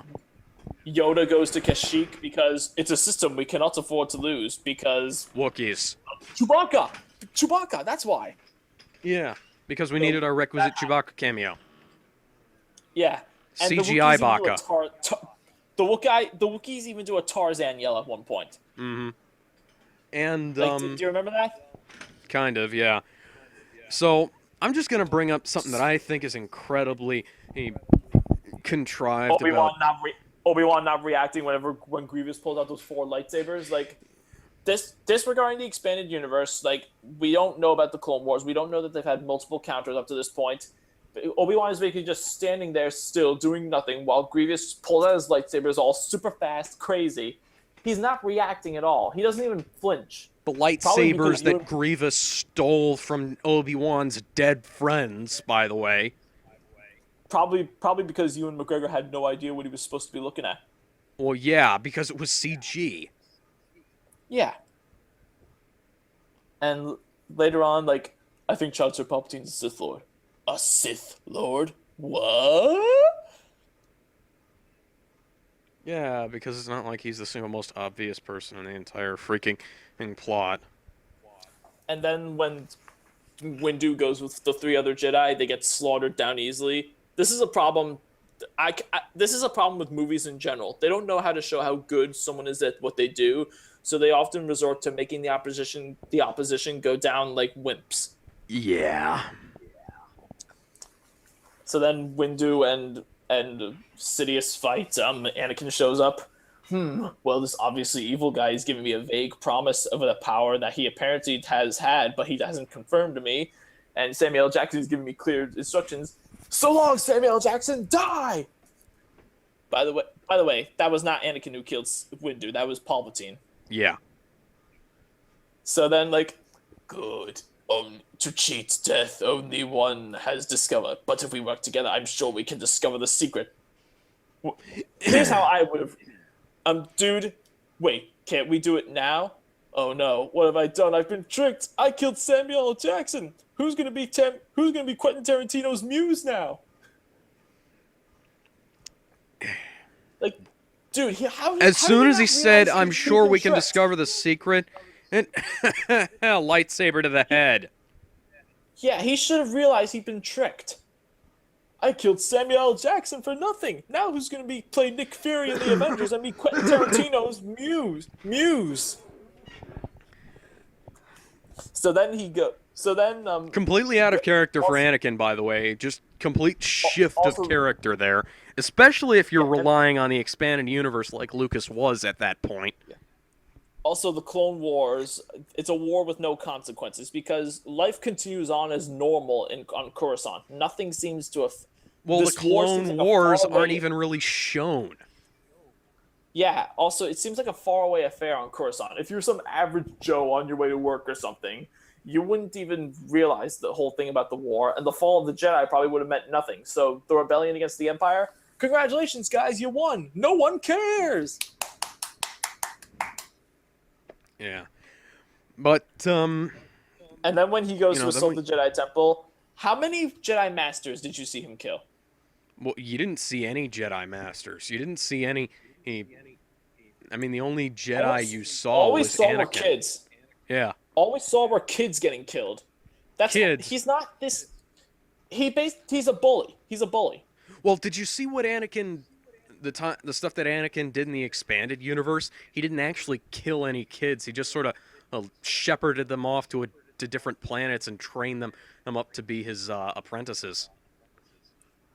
Well, they kind of showed him killing them in the hologram stuff with Obi-Wan and Yoda later. I know, that's why kids. That's what I'm saying, is that they're incredibly inconsistent about this stuff. Yeah. Because it's like, you know... So Darth Vader, he's an easy-to-manipulate, whiny little brat who's easily fooled into believing a vague promise from the most obvious villain ever, and who murders some kids. Thanks for clearing that up, Lucas. Now, you read my list, right? You read the whole, like, my descriptions and things? Yeah, I read that. Okay. I brought up something, because I don't think that, especially taking into account all of the expanded universe material, which... Lucas definitely wanted everybody to take into account because he was leaving so much out of the movies.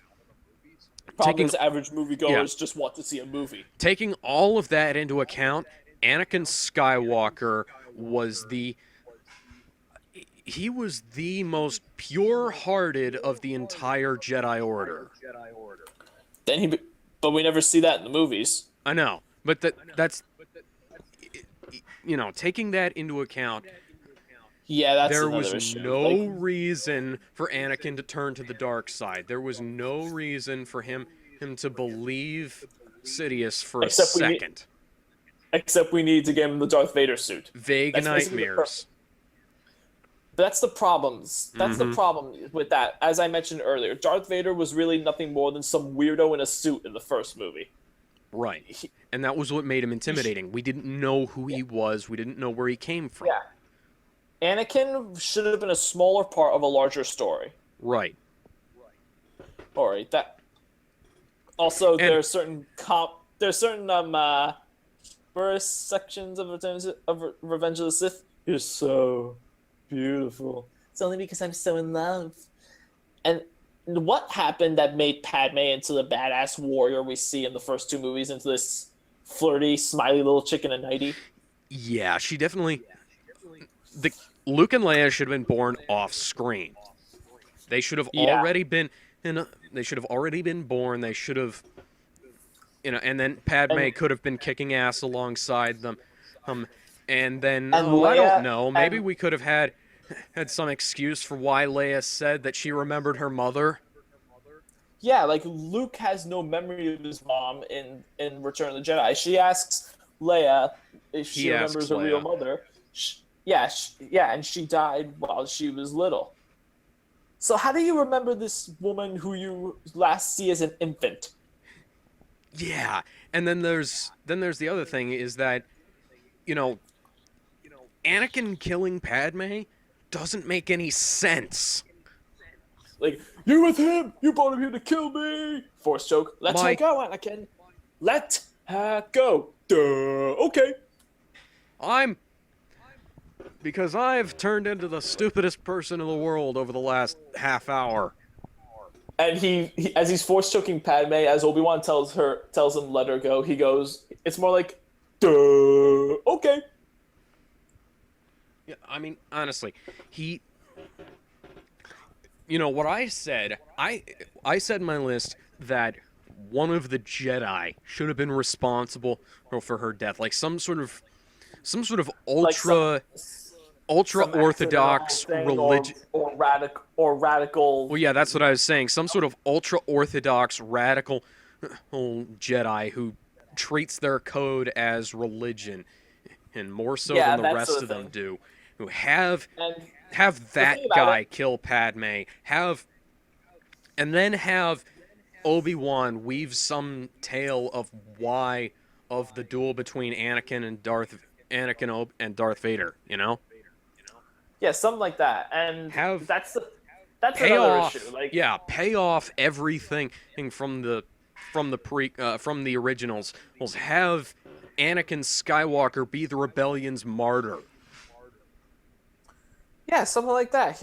He's actually a warrior, a hero, not some whiny brat. Yeah, he's the guy.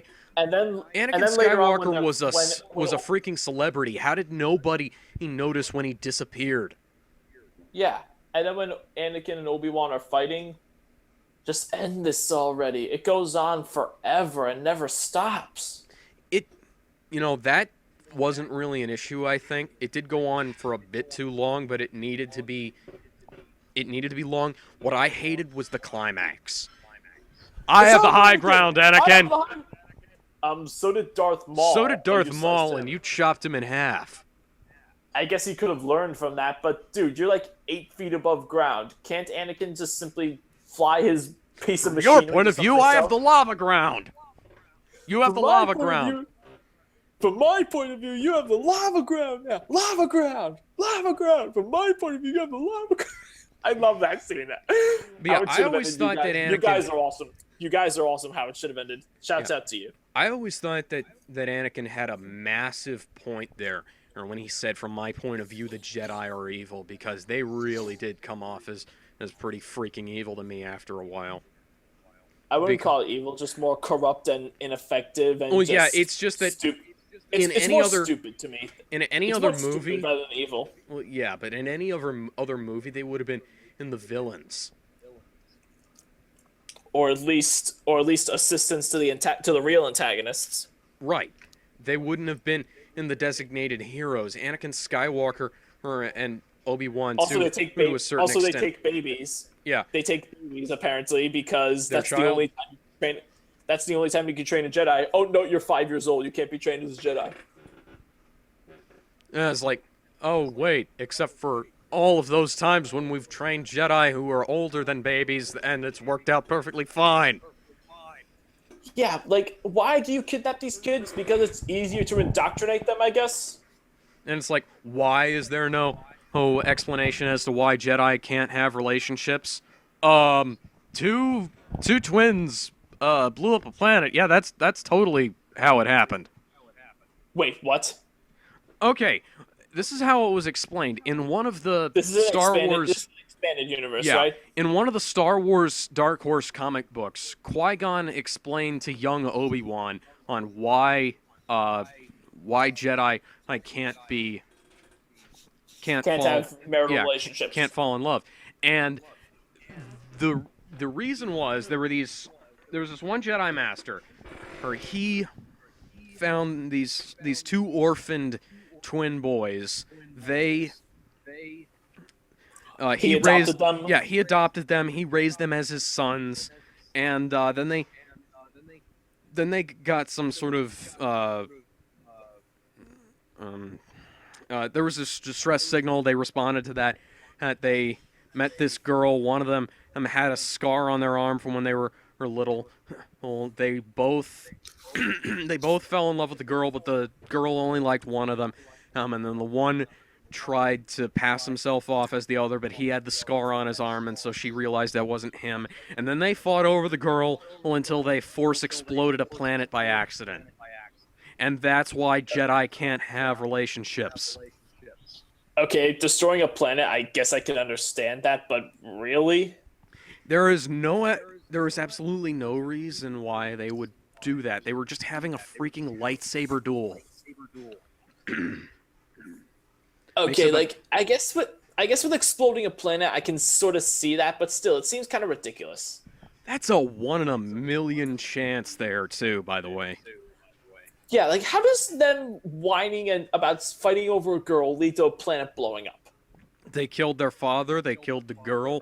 Because they the- blew because up the Force, entire because the planet Force. because, oh yes, because the Force is much more powerful than any battle station.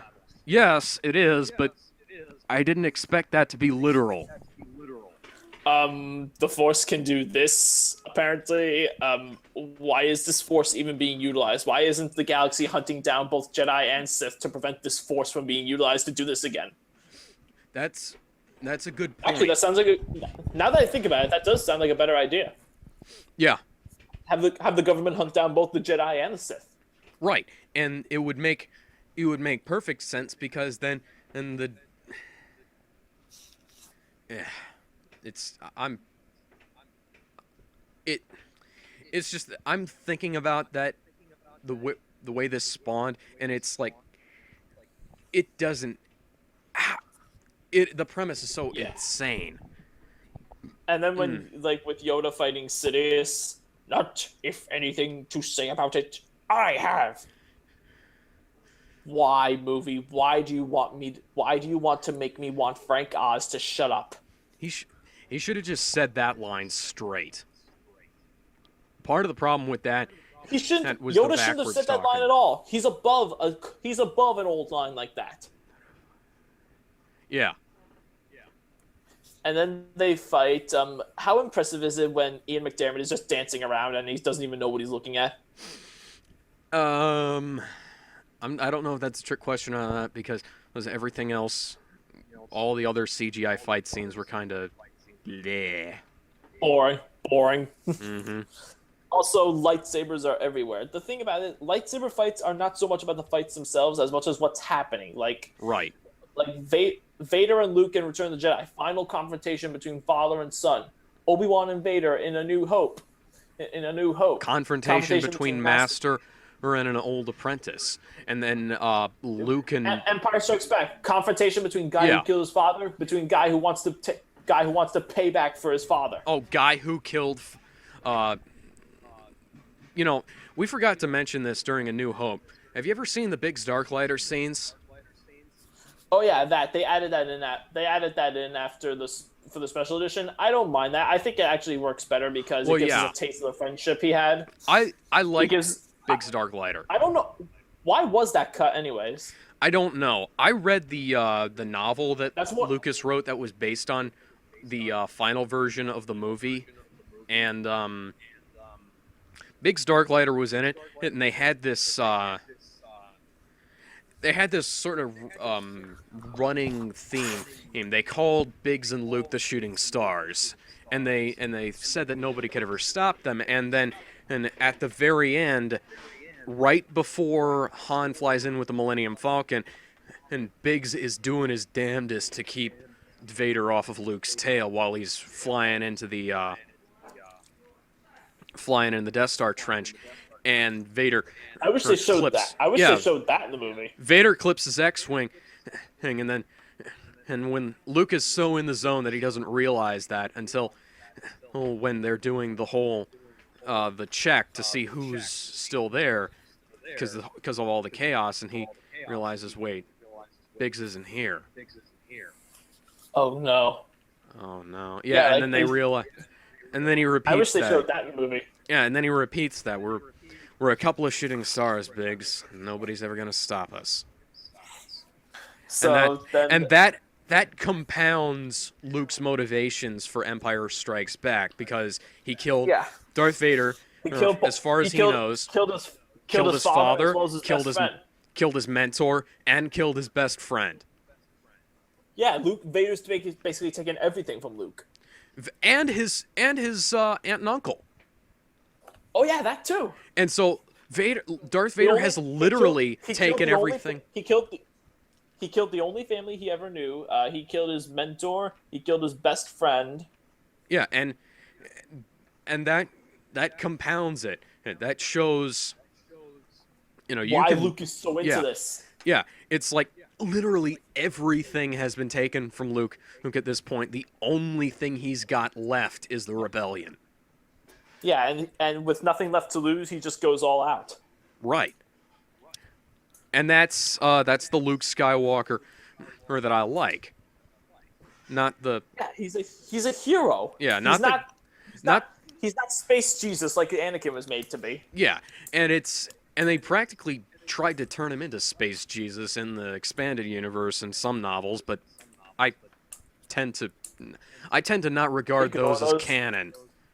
Just like I don't regard any of the. I know I didn't regard anything after New Jedi Order as canon, and because Fate of the Jedi, I was just. Yeah, and also how can we take Darth Vader seriously after he made James Earl Jones scream? No. Yeah. Yeah. James Earl Jones is one of the most epic voices ever. He should not have to say no. Yeah. And then we get to you have James Earl Jones, Don LaFontaine, Morgan Freeman. Those are the most epic. Don LaFontaine's the guy who did voices in those trailers. Like In a World. Mm-hmm. And Sean Connery too. They should not have to do something like scream no.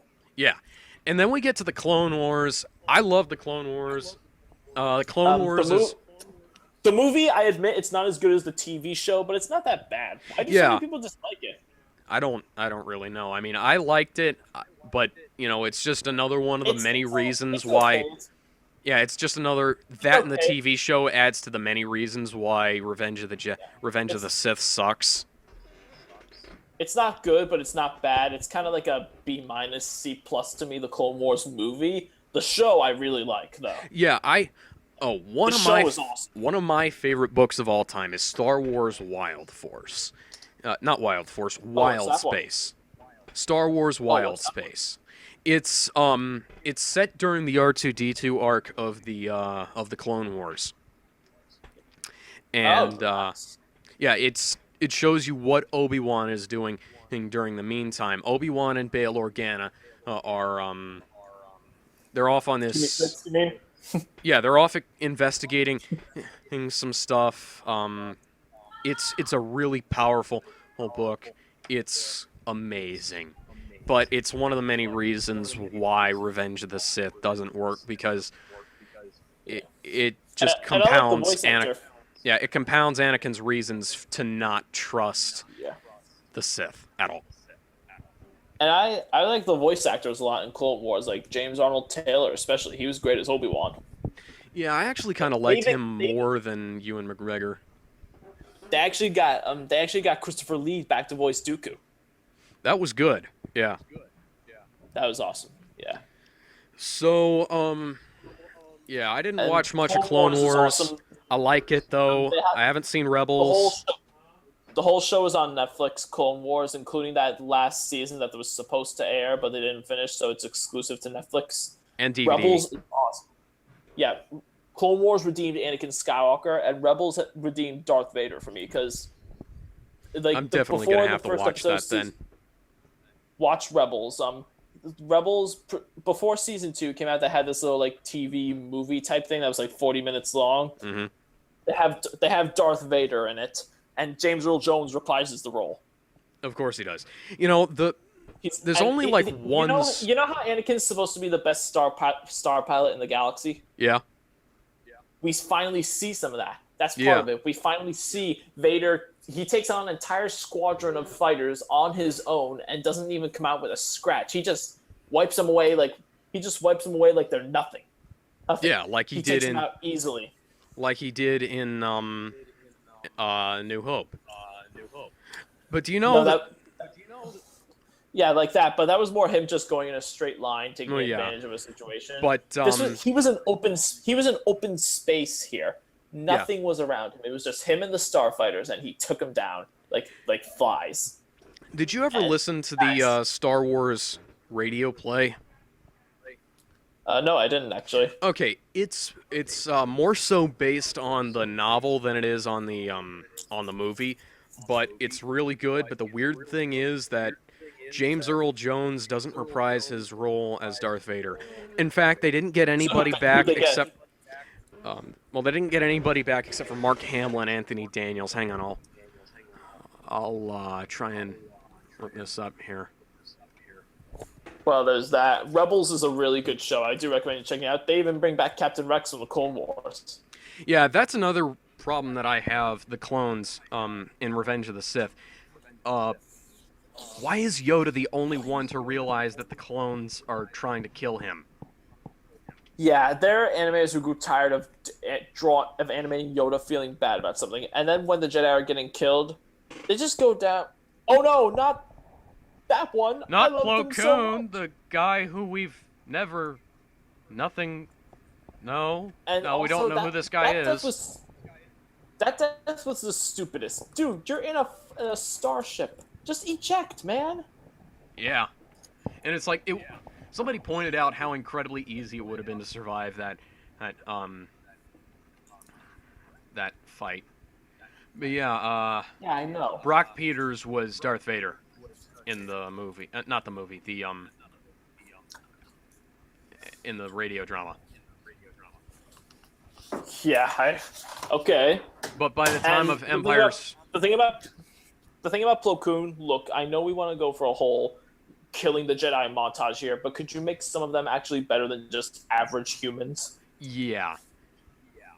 And with the guy with the huge head. Well, they got John Lithgow to play Yoda in the Star Wars radio drama. I mean, the guy who with the giant head.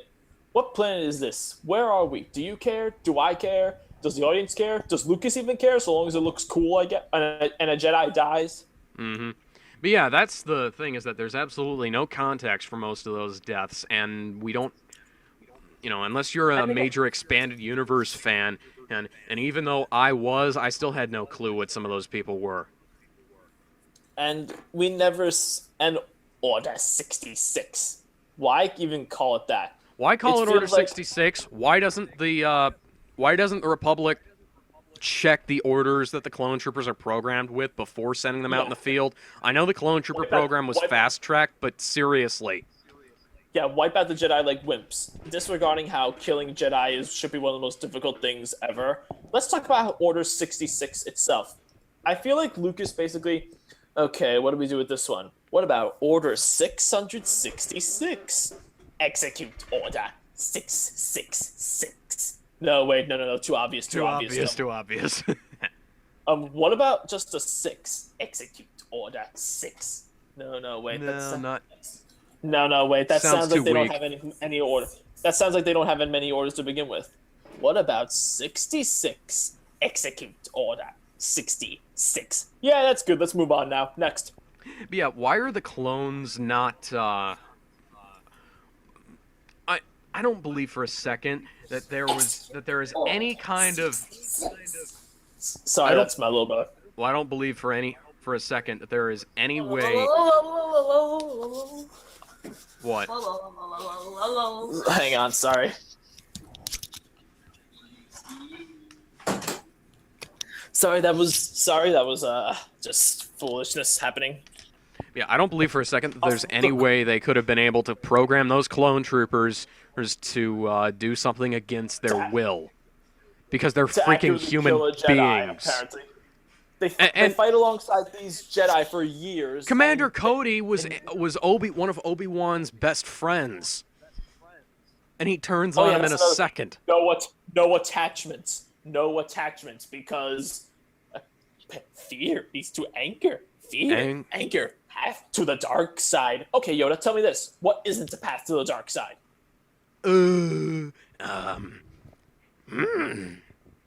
Yoda basically says everything is a path to the dark side. Like, me standing in my room is a path to the dark side. Everything is dark side. Everything is cool when you have a red blade. Everything is dark side. Everything when you're is wearing dark some side. black leather. Everything is dark side. Everything leads to Sith when you're part of a team. Everything is dark side when you wear some black leather. Okay, it's like, seriously, Yoda, what? He acts like Anakin. He acts like no Jedi has ever been afraid before. Really?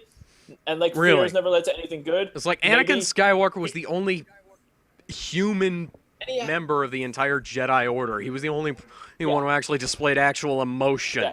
And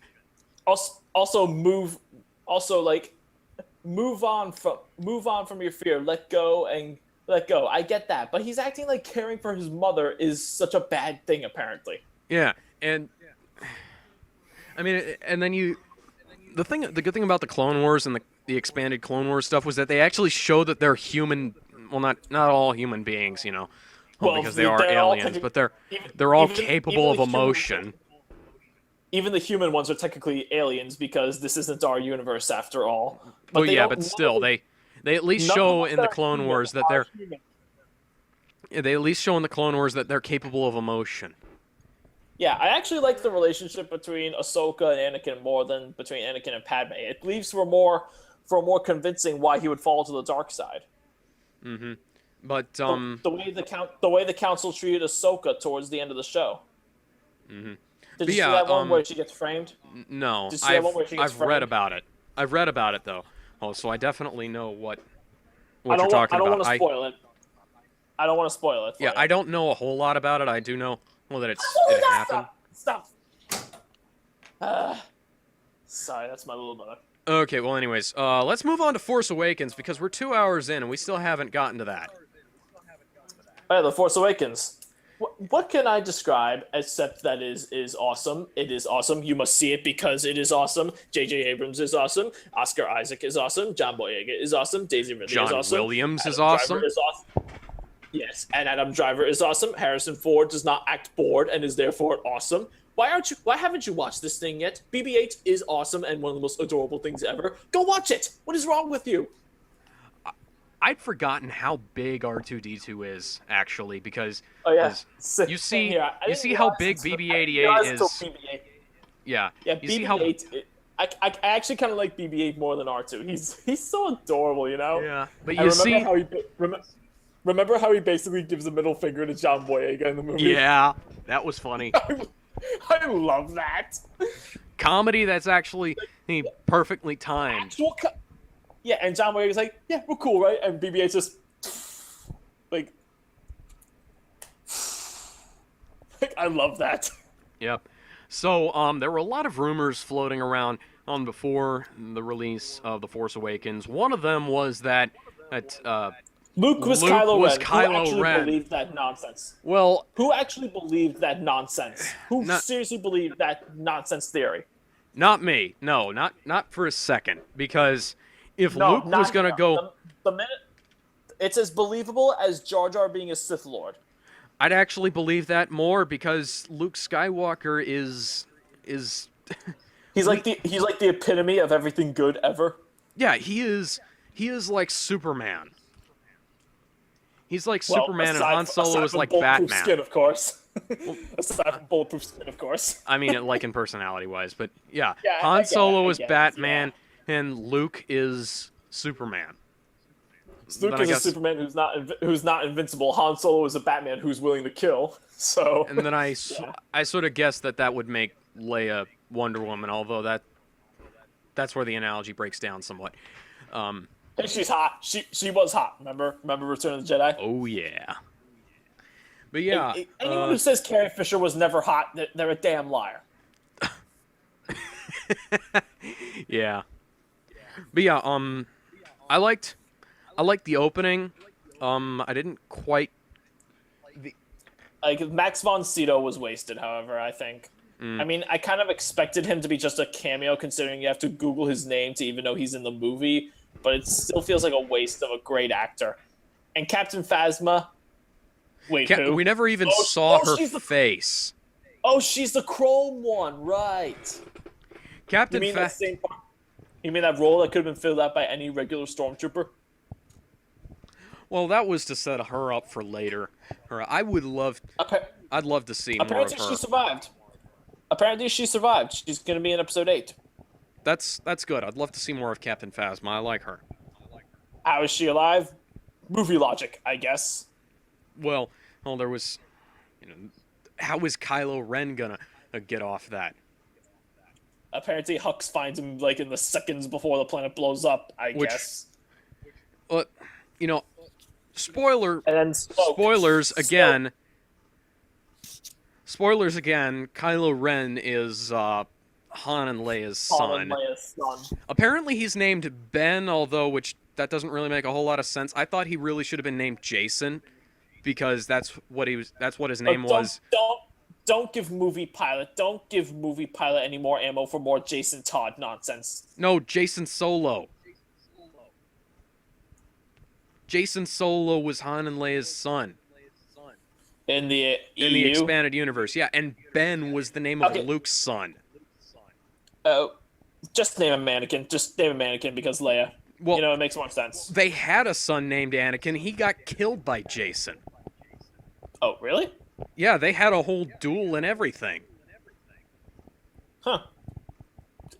Anakin still makes more sense to me than Ben. I think Luke would name like his son Ben. I can definitely see Luke naming his son Ben more so than Leia, because they didn't. I mean, Leia and Han. Oh, well, Han did have kind of a connection to Ben, remember? Oh yeah, Han did know Ben, but Luke more so, because he knew him after he was a Force ghost. I kind of let it go. It's more fan service than anything. Yeah. I let it go because it doesn't really detract from the experience of the movie for me. Okay, what do you think of the theory that Rey is Luke's daughter? That Rey is Luke's daughter, yeah. Because I think it's plausible, actually. I think that makes a lot of sense, because she does the. She's got the Skywalker. She's got the Skywalker family ingenuity. And the lightsaber too. It called out to her, and she did the same thing that Luke did, pulling the lightsaber from far away. It's the first Star Wars theory I've heard that actually I believe that makes more sense, at least. Yeah, because I can. Rey just might be Luke's daughter, and I'd love for that actually. If Rey's got the same kind of technological ingenuity he and Anakin had, and she's an ace pilot just like him and Anakin. And I think Daisy Ridley is going to be the new face of Star Wars. Actually, I would hope so. I mean, John Boyega as well. She's a good actor. I like her character. Rey was the best character of the new cast in the movie. Rey's character was the best of the new guys in the movie, and I would love it if Daisy Ridley were the new face of Star Wars. I mean, of course, Mark Hamill will always be the face, but yeah, once he's become one with the Force.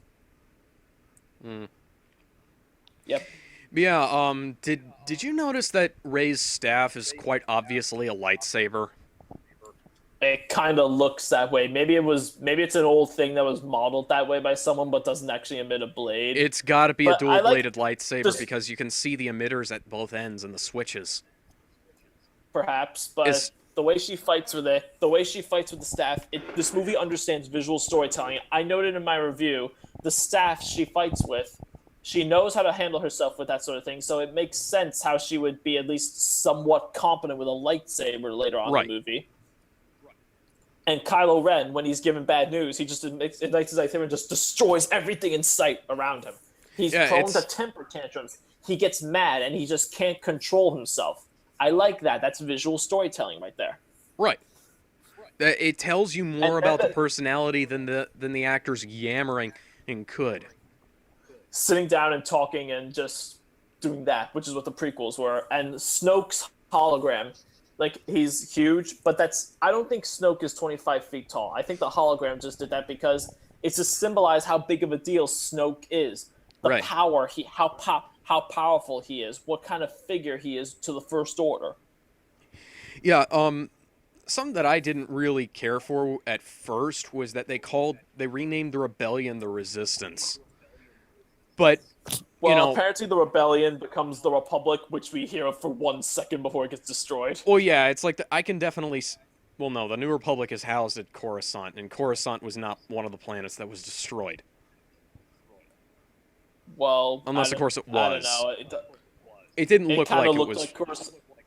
It kind of looked like Coruscant, and I'd be fine with it getting blown up because honestly have no emotional attachment to that place. So Coruscant was thanks. one of the places where they had a lot of great goodbye adventures prequels. in the EU, but they didn't really explore it much in the prequels. Coruscant is a dirty place. They did more in the Clone Wars, so I kind of get the idea there. Anyways, with the place getting blown up, The entire system got blown up. yeah. I remember Oscar Isaac. Remember Oscar Isaac as Poe Dameron? Oh yeah, yeah. Like, with him, it's honestly difficult for me to see him as Apocalypse now because he's going to be Apocalypse in the new X-Men movie coming up. Uh-huh. I cannot believe he's going to be Apocalypse because he's the definition of the guy you want to hang around with, have a drink with. Yeah. Yeah, He's that did you awesome. notice the guy who played Matt Parkman is in, did you ever watch Heroes? I know. No, I haven't. I've been starting to watch Breaking Bad and Arrow on Netflix right now. Okay, there's a character in Heroes called Matt Parkman. One of the guys, the actor plays one of the, Oh, he's the stormtrooper, huh? no, he's one of the X-Wing pilots at the end. Oh, really? Yeah, but Maybe speaking of Daniel Craig playing a stormtrooper. yeah, speaking of stormtroopers, they had a bunch of voice cameos. Like Daniel Craig was the stormtrooper that got mind tricked. Yeah, he was actually standing there in the costume. It's kind of funny because like Daisy Ridley outdoes James Bond there, if you think about it. I'd actually like to see if James Bond just sort of showed up out of nowhere, how he would deal with that. That'd be funny. That would be funny. And I like Harrison Ford as Solo in there when he finds out that Boyega was basically just a sanitation worker. Sanitation worker? The Force, guys. That's not how the Force works. And then when he uses Chewie's crossbow, I like this thing. I thought that was kind of weird because, it's been 40 years, and you've been with this guy for 40 years, and you haven't tried out each other's weapons. It is kind of weird, but it's still funny at the same time. There's humor in this, Yeah. unlike any other Star Wars movie we've ever seen, and I like that because it's actually funny. Yeah, And it's good. Yeah, it's actually funny. Jar Jar Binks. By the way, the name of the whole thing, the name of the new Death Star, is just kind of weird because Star Killer Base. It's because of it's after Luke Skywalker's original name, yeah, but it's also it's Star Killer. Sun Killer. Wasn't it? It's basically that. It's also Yeah, Sun Killer basically there was because it's, Well, that's based on not another the- super weapon as well, because there was not the the Sun Death Star. Crusher.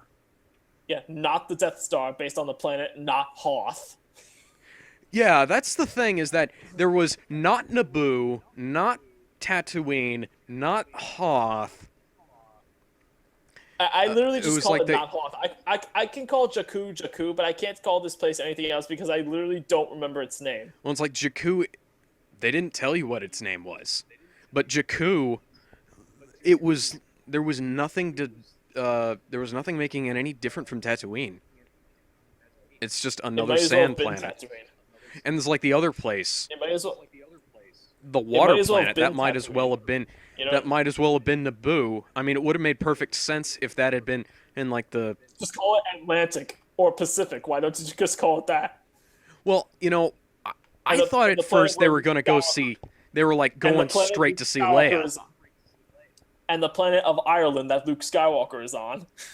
Yeah, I thought that they were just It- going to go see Princess Leia at first because they were, it looks like Naboo. Naboo is where her Padme is from, so it would make sense for them to have another base on Naboo. But it doesn't really. A map that leads to Luke Skywalker.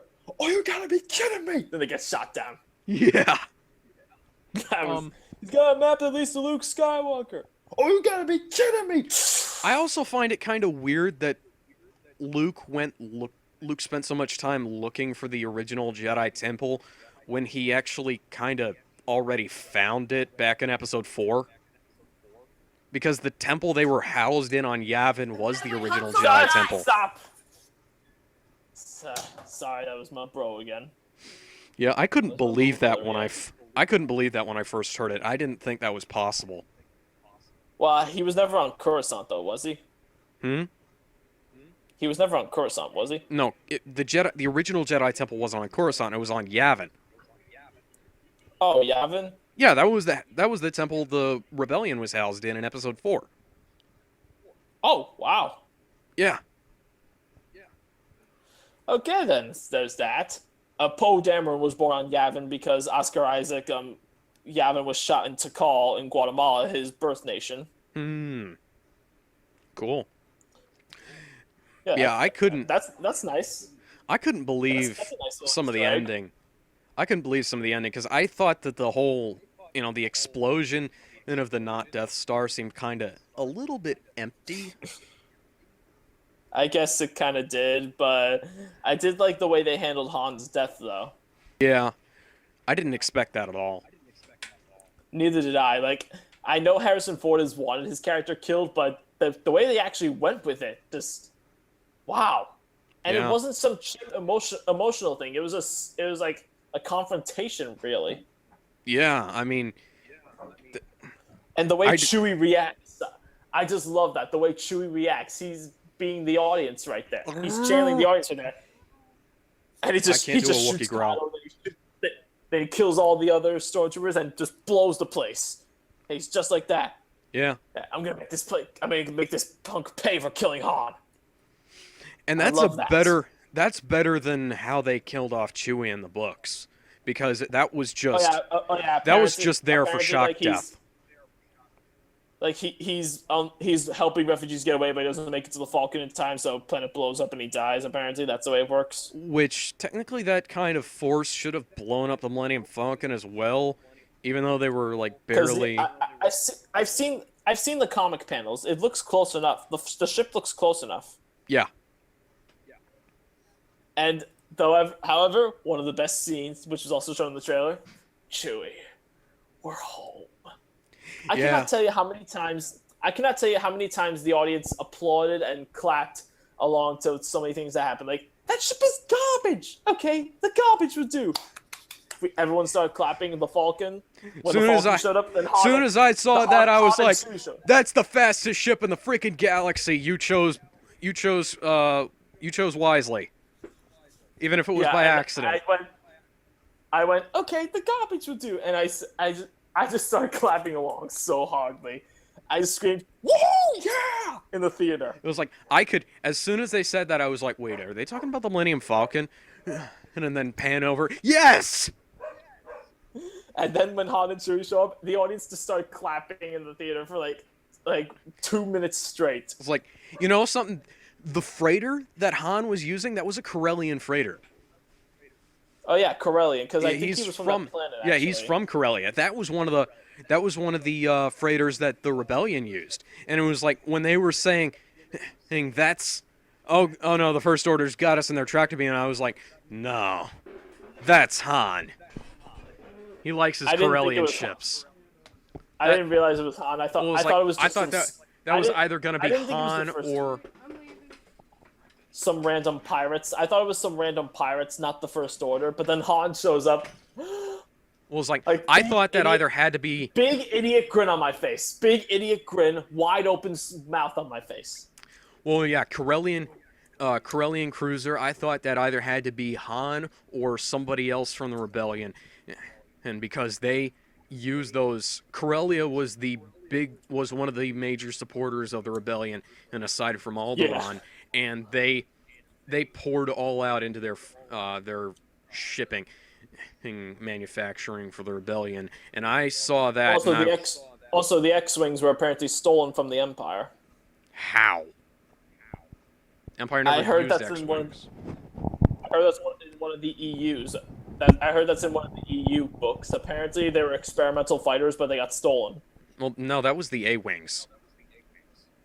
Okay, No, whichever one it was. the but A-wings were developed Anyway. by the Old Republic, as were the Y-wings.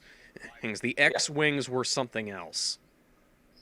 Anyways, then we see, like when Han and Leia get back together. Is anyone else kind of wanting to know exactly what happened? Because this seems like the most amicable divorce ever. I wouldn't even say they got divorced. They just sort of went their separate ways for a little while, and then met back up a couple of years later. It kind of sounds like they just kind of went away from each other because they couldn't. Because the way they described it, they don't know. Leia did not want to see him again. It kind of seems like she's mad about something, but then when they see each other, they're nothing but happy. Yeah, but Also, Anthony Daniels, I didn't mention this in my review. C-3PO's red arm, it's pointless. It's just to sell more action figures. He's got a golden one by the end of the movie. he does. I didn't notice that. I'm pretty sure it was gold. I thought it was just red, but I didn't know. Why does he have a red arm though? That's not even necessary. Because he just does, apparently. Because he needed to make that joke about them not recognizing him. I don't know. Man, at this point, Also, you know what I want to see, though? I want to see Chewie's reaction when he finally goes to see Luke again. 3PO and R2 are at least 80 years old by now. Probably. Because also, why didn't Leia go to see Luke? Why didn't Leia go to see Luke? That's a good question.